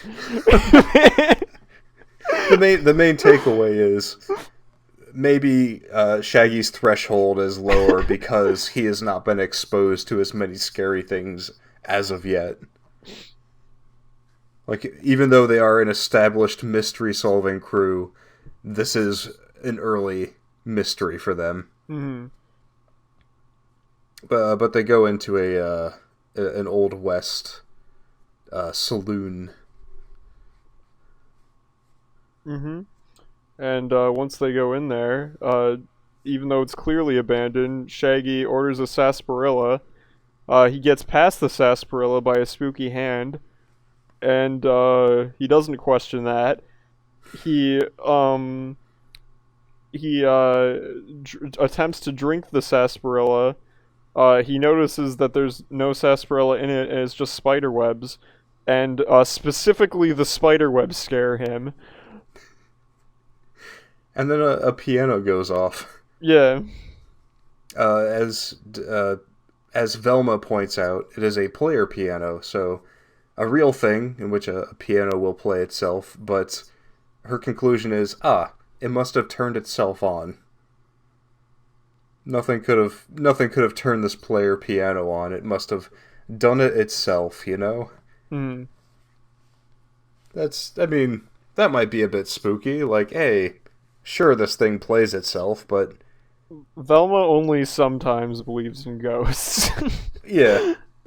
She likes to think halfway through her thoughts.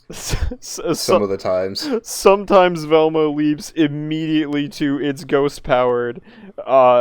Sometimes it's the piano just turned itself on for no reason. I think Scooby runs. Shaggy chases him. And so I have this note written here. And I cannot for the life of me remember what I'm referring to or why I wrote this. It just says, Scooby was born wrong.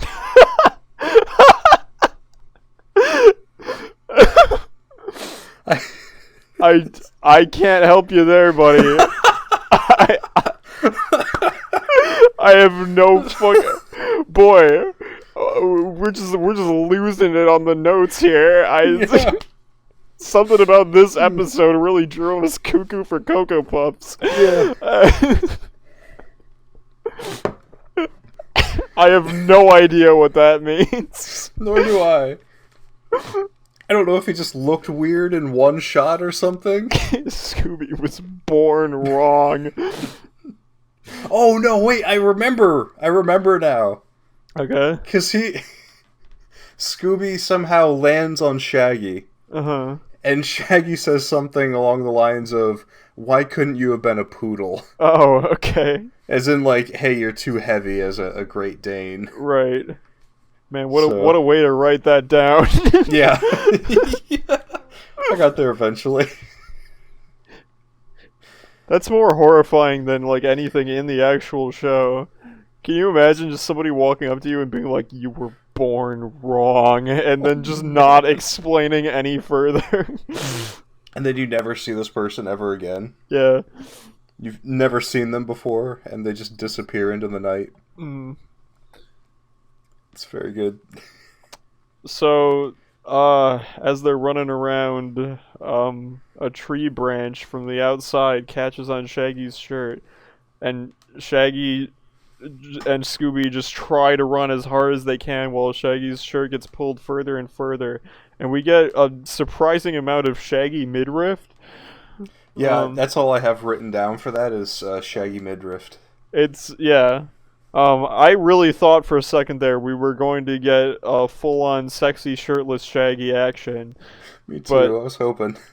unfortunately, we are denied that. There's like a rubber band physics joke, and they just get snapped back onto the tree.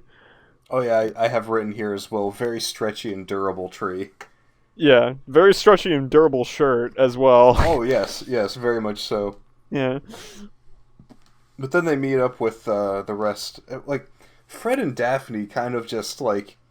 I remember very distinctly, they looked into this building with them. Yeah, like into the didn't saloon. Go in. Yeah, they looked into the saloon, but didn't enter with Velma, Shaggy, or Scooby. Yeah, and then after the tree scene, we just kind of cut to the gang all together again. So, Fred and Daphne just kind of fucked off for a while, I guess. Which I suppose is a thing they do. Like, I know people have pointed that out before, that Fred and Daphne are the two that will the most often just vanish with no real explanation. To be fair, though, they are, like, the least interesting. Yeah. So they're probably going to be the ones with the least going on. Yeah. So from, like, a production standpoint, it makes sense. They're just fucking the whole time. I'm sure people have made that joke before. Oh, 100%. But yeah, that's definitely what's happening. It's not even a joke, that's just canon. 100%. We've determined it. Yeah. That's another mystery solved, gang. Mm-hmm. So they go into a what was it? It was a hotel. Mm-hmm. Like an Old West hotel. They get chased. Oh no, there's the weird mirror. Mm. Do you remember the mirror? Oh, yes, I do. Yes, so the gang walks past a big mirror in the hallway. Scooby stops to, like, I guess, look at himself and play around for a little bit. The mustard noise, our good friend Maddie, friend of the show, Maddie makes an appearance. For no reason, really. For no reason. The first time, at least. Yeah, like, usually she shows up, you know, I don't know, when you just need to have a miscellaneous sound for something moving, but like here it's just Scooby's just looking at himself in the mirror and all of a sudden you hear that.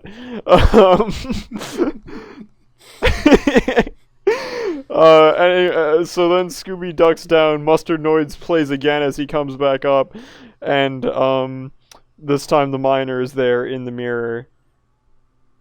And so, you know, he gets scared and runs back after everyone. Oh, the miner reaches out to him. Does he reach, like, out of the glass? Oh, yes. Okay, so there wasn't actually glass there? Yeah, either that or the glass was set back or something like that. I'm not clear on how he did that. How did Hank do that? We're gonna say, canonically, magic. Okay, cool. The most magical and mystical thing about this miner, this man who walks around, is the mirror trick. Yeah. Which is never explained. Okay. And then Scooby gets stuck on a cigar store Indian. Mm-hmm.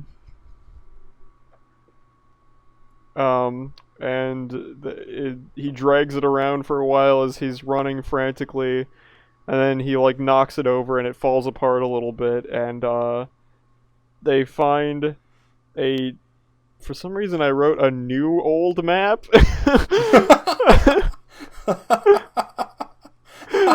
I don't oh god, we need to take better notes. I don't remember why I described it as a new old map. I'm sure there was some reason. It does. I mean, like it has like kind of an old look to it, Uh-huh. but yeah, they do describe it as a new map. Okay, okay, I guess that's why then.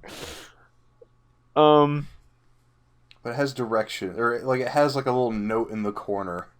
yes, and they think that it must be a code for a safe.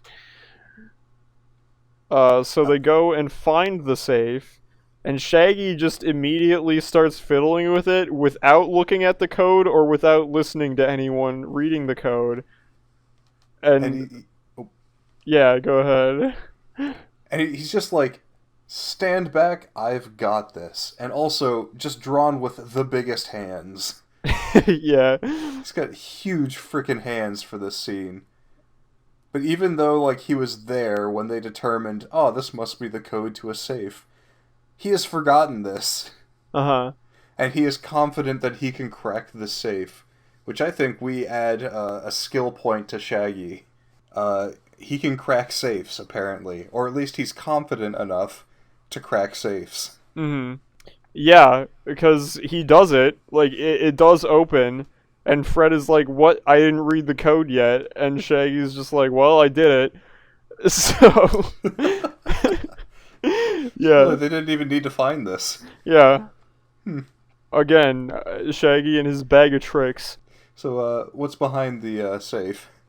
Well, first of all, they have to convince Scooby to come into the safe for Mhm. 2 Scooby snacks. So, Yes. add that to the counter. Got it there. That brings us up to 8 Scooby snacks in total. Mhm. And so then behind the safe, it's the mine. Yeah, it's an old elevator to the mine. Mhm. I think they established earlier that the mines were boarded up, Mhm. so they couldn't like explore them. Yeah. So now they're in So the mine. yeah, they just drop. Yeah. The the elevator just like drops. They're I dead. I didn't write anything about that. I don't remember that, but yeah, like no suspension at all, you think? Yeah, they just like they're. I'm pretty sure there's a crash when they land, Damn. and if they're not dead there, then they're dead in the next scene. Hardcore. Uh, do you remember what kills them in the next scene? No. It's very dark, and Shaggy lights some candles, Oh, yeah. Um but but they're not yeah, candles. the candles are not candles. They are dynamite because it's a mine. He Um throws those off screen, and mhm. almost as soon as they go off screen, they explode. Yeah. So Shaggy narrowly avoided death there. Yeah, he should have died, honestly. Yeah. What if the cave just collapsed and Yeah, that too. they're just Oh, done? yeah, that would What have if they been game just over. killed Hank? He was They like all he was just following behind them being spooky, and then all of a sudden lit dynamite gets thrown right in his face. Not to spoil anything, but they almost do kill Hank.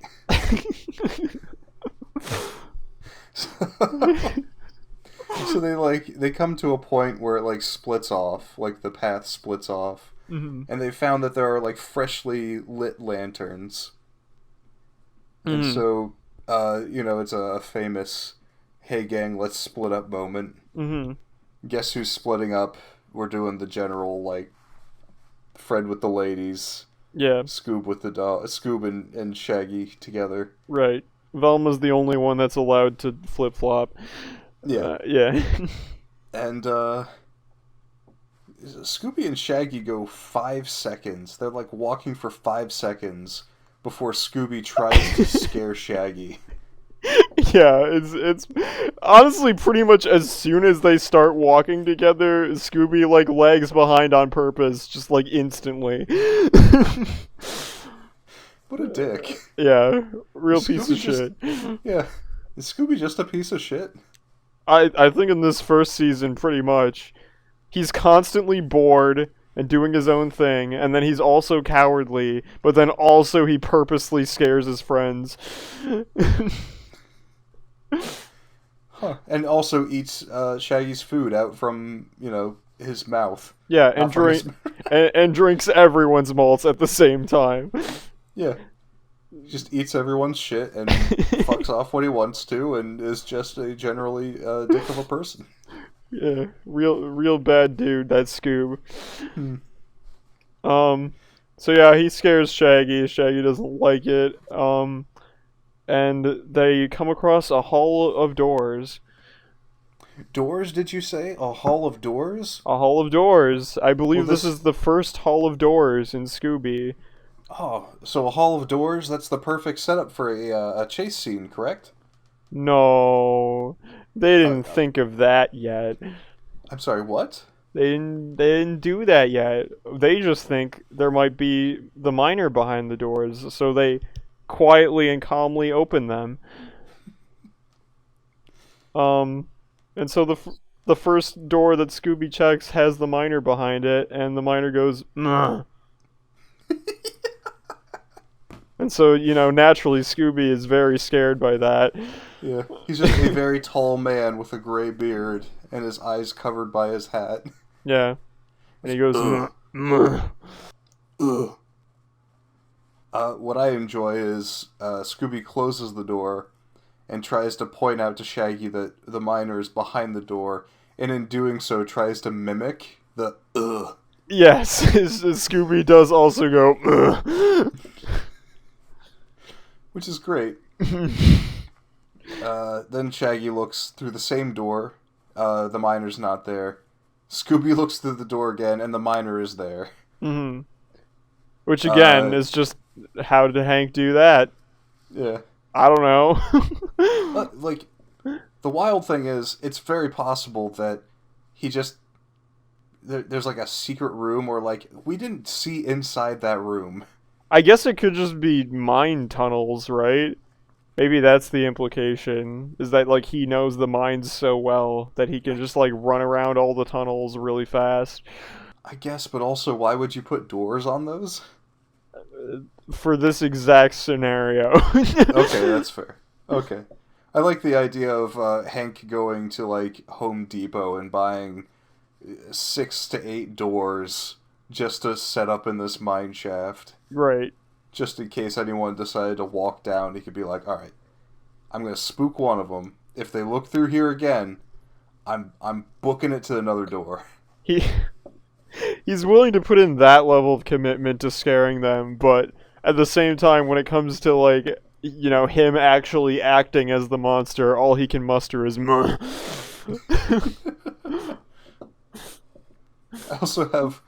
I have listed here, this isn't in this scene, but in a previous scene, Shaggy mentions chocolate cheeseburgers.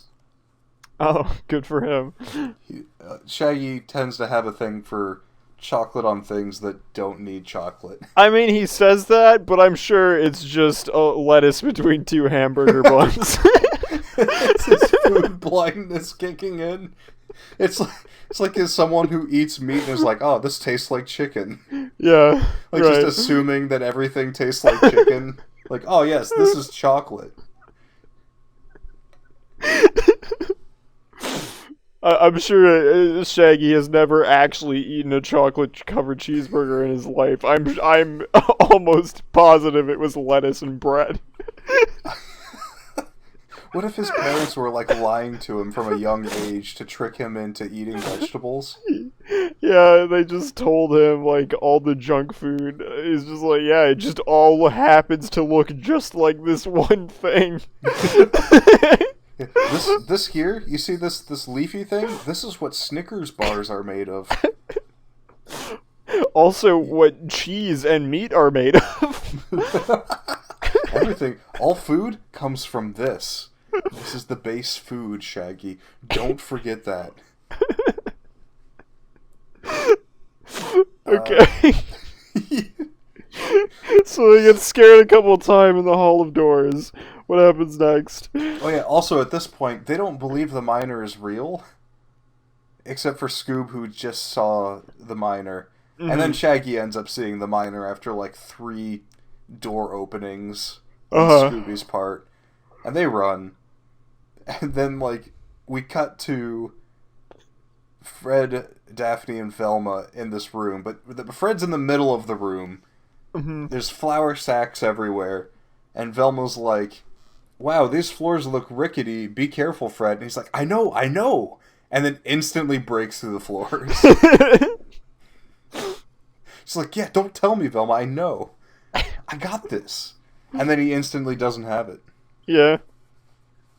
Fred's our big dumb man. Yeah. Our himbo.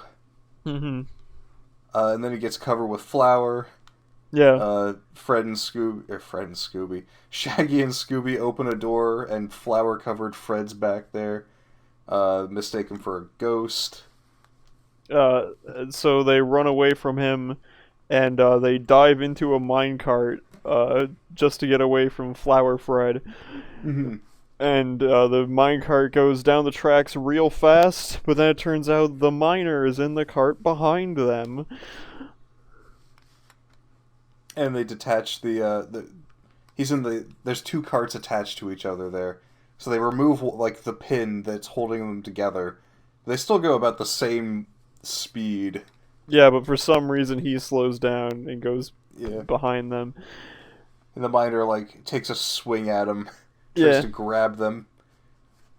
Assumedly would have pulled them from their minecart and yanked them onto the track. Mm-hmm. Only to get run over by the cart that he was in. Yeah. So he was shooting to kill there. Oh yeah, 100%. Right.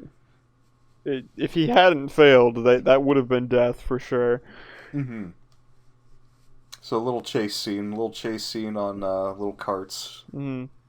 Little mine carts for a little chase scene.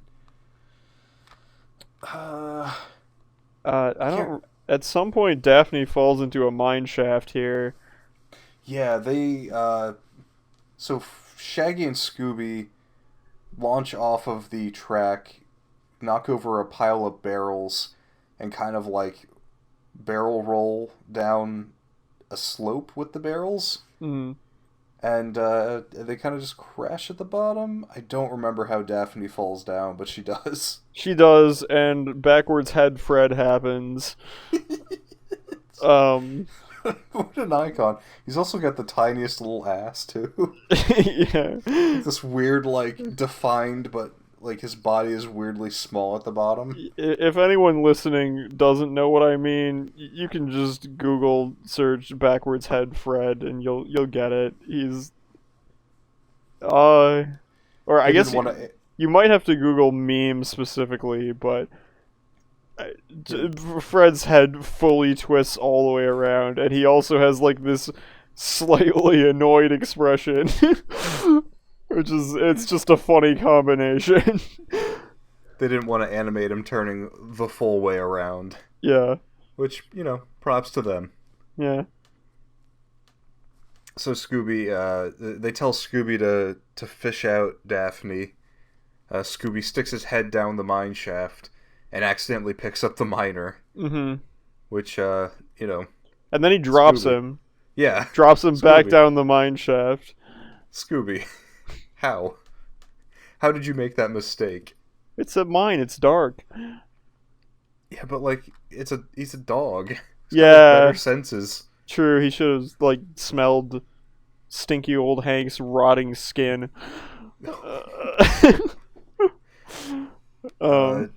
Daphne says something about, like, hey, I was down there, there's a whole bunch of tunnels and shit. Mm-hmm. And then Velma finds a wire. Yes. And they follow that wire to a tape recorder, which they believe is causing the miners' wails. And so they decide to use this to their advantage to trap him. They also, at the tape recorder, find a vial of brown something. Mm. And Shaggy's just like, this is chocolate. This has to be chocolate. To which Fred corrects him, is like, no, that's crude oil. So maybe Shaggy's food, like I said before, maybe Shaggy's food blindness extends further than just food. I don't remember. Did Shaggy eat any of the oil? No, he didn't. Okay. Fred stopped him. It's like, have you ever seen that bit where it's the guy who has never heard music before talks about music? Yeah. I wonder if, like, Shaggy is just the guy who's never known what food is, tries to talk about food. Oh my god. I would have loved it so much if Shaggy actually ate some of it and he still thought it was chocolate, because that would have like brought this food blindness theory to a whole nother level. We're gonna have to hold on to this, you know? Yeah, Keep definitely this in mind. something to note. Yeah. I mean, I guess it's kind of note. He like had it. He had the bottle right up by his face. Surely he must have been able to smell crude oil. Like, even if he doesn't know what crude oil smells like, he definitely would have noticed, hey, this is definitely not the smell of chocolate. Or anything edible. Because to be fair, I don't think I've ever smelled crude oil before. Yeah, but you've smelled like gasoline and shit. Yeah. Like, Oh yeah. you It's know, gotta, you know what fuel in general smells like. it's very different than Food. anything edible. Yeah. So they figure out a plan to trap the miner. Mm. What do? Well, they use the tape recorder and the wire system to, use Shaggy's wonderful, yet another wonderful trick Shaggy can do is just a really good train imitation. How good of a train imitation was it, though? Well, it works. I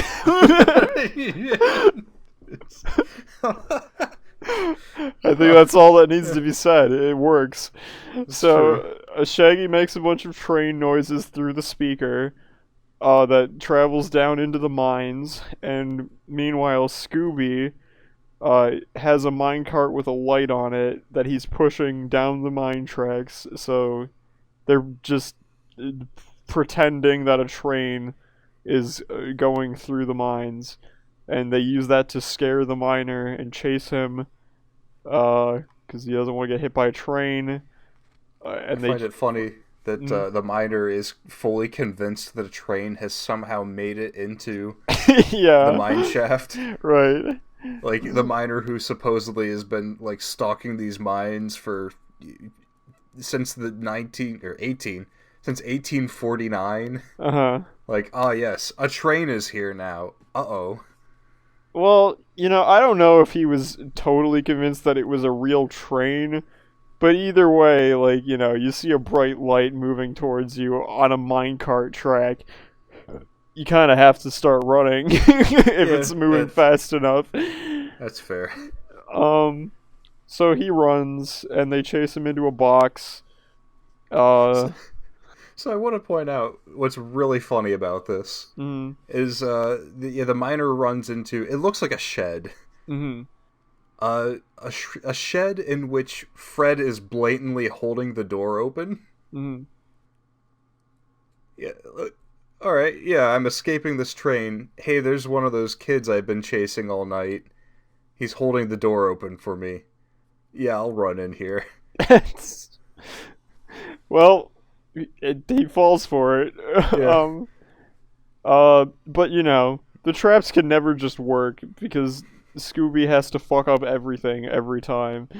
So even though they did successfully trap him, Scooby can't stop the minecart, and so he just smashes into the shack. And so once again, we have just crashed a vehicle into our villain. Didn't even think about that. We skipped it last episode, but we made up for it this time. That's the third time now. Wow. Yeah, 3 out of 4. That's a pretty solid record so far. 75%. And as we've established, it was Hank, because obviously it was Hank. Like, fucking duh. So here's the thing, though. So Scooby crashes into the shed. They look on the other side of the shed, and it's a big drop-off. It Uh-huh. is a drop-off, and the Miner 49er is hanging on for dear life. Mm-hmm. Scooby is hanging on to the foot of Miner 49er, Uh-huh. which, like, he's holding onto the pants, and the pants fall off, and it reveals that he's wearing stilts to be a bigger man. Because Right. Hank is a relatively short guy. Yeah. Scooby falls. Yeah. Scooby falls like 30 feet.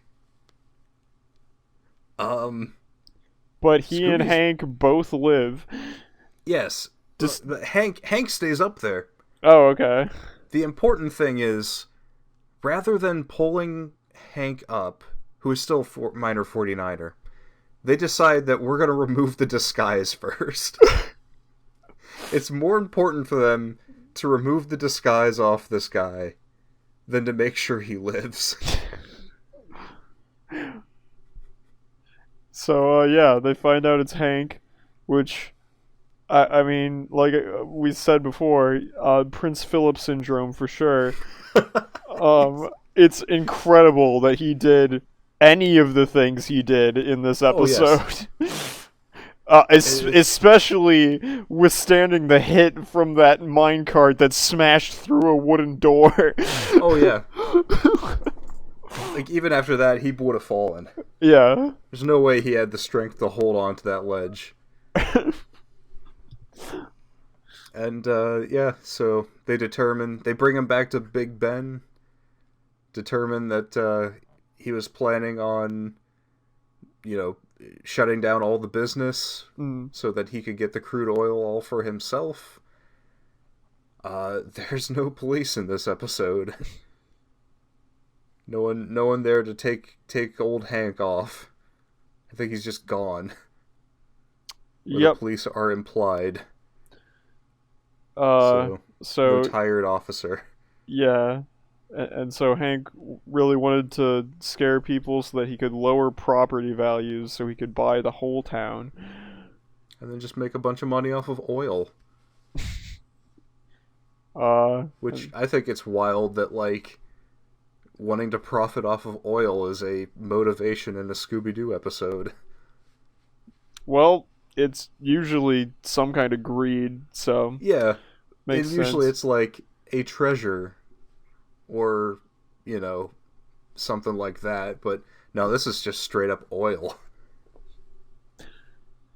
And then Scooby takes Hank's stilts and he tries to pick apples and he trips on a gopher hole.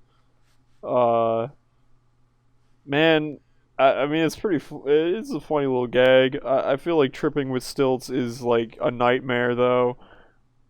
Yeah. Oh, yeah. He feel lands in a water trough. Yeah, I feel like you're like guaranteed to break your ankles if you do that. Especially dog ankles. Yeah. He's a dog. Yeah. He should be standing on two legs. Yep. And that's it. They all laugh. They all go hee hee hee. That was much more amusing than the malts. The malts scared me. That was amusing. We're not terrified by you this time around, Scooby-Doo. Scooby-Doo. I also don't think we've ever mentioned the fact that Scooby-Doo says Ruby-Roo a lot. Yeah. Just in the past 4 episodes that we've seen, at least. It's almost said like a catchphrase sometimes. So yeah. What's the fear rating on Miner 49er? So I want to bring up again the fact that Miner 49er is just a guy. Yeah. Like visually. Like sure there's the story behind him, like, oh yes, 1849, he's been here for that long. But like he doesn't wear a mask. Yeah. To conceal his face. Like, I guess he has a big hat and a beard. He doesn't have any, like, major supernatural thing about him. They say that there's, like, moaning from the mines, but that doesn't mean that it's, like, him. And that's just a sound. Yeah, and also the only noises he does make is just... Yeah, oh yeah. I would give him a fear rating, I think, of 3. And I'm only going that high because being underground itself is kind of scary. Like Yeah, being trapped in a mine. But that's not necessarily him, you know? I That's more of the situation. yeah, Which we I which think does have to be taken into account, but you know. yeah, my number was gonna be 2, and it is for pretty much the same reasons. Because it's just like if you're underground in an abandoned mine, and like there's anyone you don't know that approaches you in there, that's gonna be at least a little intimidating. But yeah, everything about him himself is just like, okay, he's just a tall old guy who walks around and goes, "Meh." I Yeah, kick him in the nuts and run. That's all you gotta do. yeah. Like, I think he's actually the first monster that is a viable option for. Right. Like, so we've had the knight. The knight's Mm, wearing a suit of armor. You can't really kick him in the nuts. right. We've had the diver. I couldn't imagine kicking a diver in the nuts and it Especially actually doing anything. especially underwater. Exactly. We've had a ghost, which, you know, is established that you can't touch the ghost except for when it's a trap. Hmm. But this is a guy. Yeah. You This is kick him in the nuts and you run. he's just an old guy. And honestly, he looks scarier as Hank than he does as Minor 49er He totally does. because of I the think. Prince Philip syndrome. But, you know, when he's Minor 49er, you can't see his disgusting, rotting face because it's all covered by a beard and a hat. I think we have to have a little check mark for if you can or cannot kick the monster in the nuts. Okay. Like that feels like a very important You want thing to to keep track of. You want to keep that along with the Scooby Snags? Is that like the Yeah. running things document? I don't know if it's necessarily the running things document. It'll probably be like in the fear factor. Hmm. Like just tie it in with how afraid I am of the Hmm. situation. Hmm. But yeah, like that is definitely something to keep in mind when determining the fear. I think like you know, once I actually saw him, I think I would be more worried for him than for me. You know, I just feel like, Yeah. oh man, this old guy who's like, his mind's so far gone, he can't even do anything but grunt, and he's just wandering around these mines. Like, he's gonna die if I don't help him, you know? Imagine actually just trying to help him out instead. Yeah. Also, another question. What's he gonna do if he gets you? I mean, yeah, like, the only time when he posed any real threat was when they were on the mine carts. Yeah. And, like, if he had successfully grabbed them, then he might have, like, killed them. But other than that, he just kind of stood around. So, yeah. And yeah, I was gonna ask, out of the 2 episodes we saw, which villain was better, but I think it's pretty obvious. Yeah, Minor 49er sucks. He sucks so bad. Hank sucks. Hank is easily the most sucky villain so far. We're gonna give him the award for the most sucky villain. Yeah. There we go. Congratulations, Hank. Not even referring to him as Minor 49er. It's just Hank. That's why I didn't feel bad about just saying it was him, like, right at the beginning, because it's like he doesn't deserve the respect of the mystery. Yeah. I kind of want to, at the end of the season, either at the end of the season or the end of the series of Scooby-Doo, Where Are You? Come up with a definitive, tier list Hmm. for the villains. Yeah, we could do Either that. either a tier list or, just a ranking. Because I'm not sure if it would be better to do, an S tier, A tier, B tier, C tier, sort of thing. Or just, numerically say, hey, these were the best ones. We could probably just use like the tier list website. Okay, Just that'd be easier. drop them all in there. Yeah. And we can post that on our Twitter when that when we get that made. We have a Twitter. I made a Twitter for Yeah. us. What's the at? The at is at Jinkies Junkies on Twitter. We got the name. Nice. Surprisingly, no one else has taken that name. Who would have guessed? Is there like a space or anything? Nope, no space. I'm getting the email up as well. I don't know what we'll do with the email. I don't know if there's any reason to have anyone send anything to us, but we might drop that later, and I don't know. We'll see where it goes. See That's where it another goes. mystery.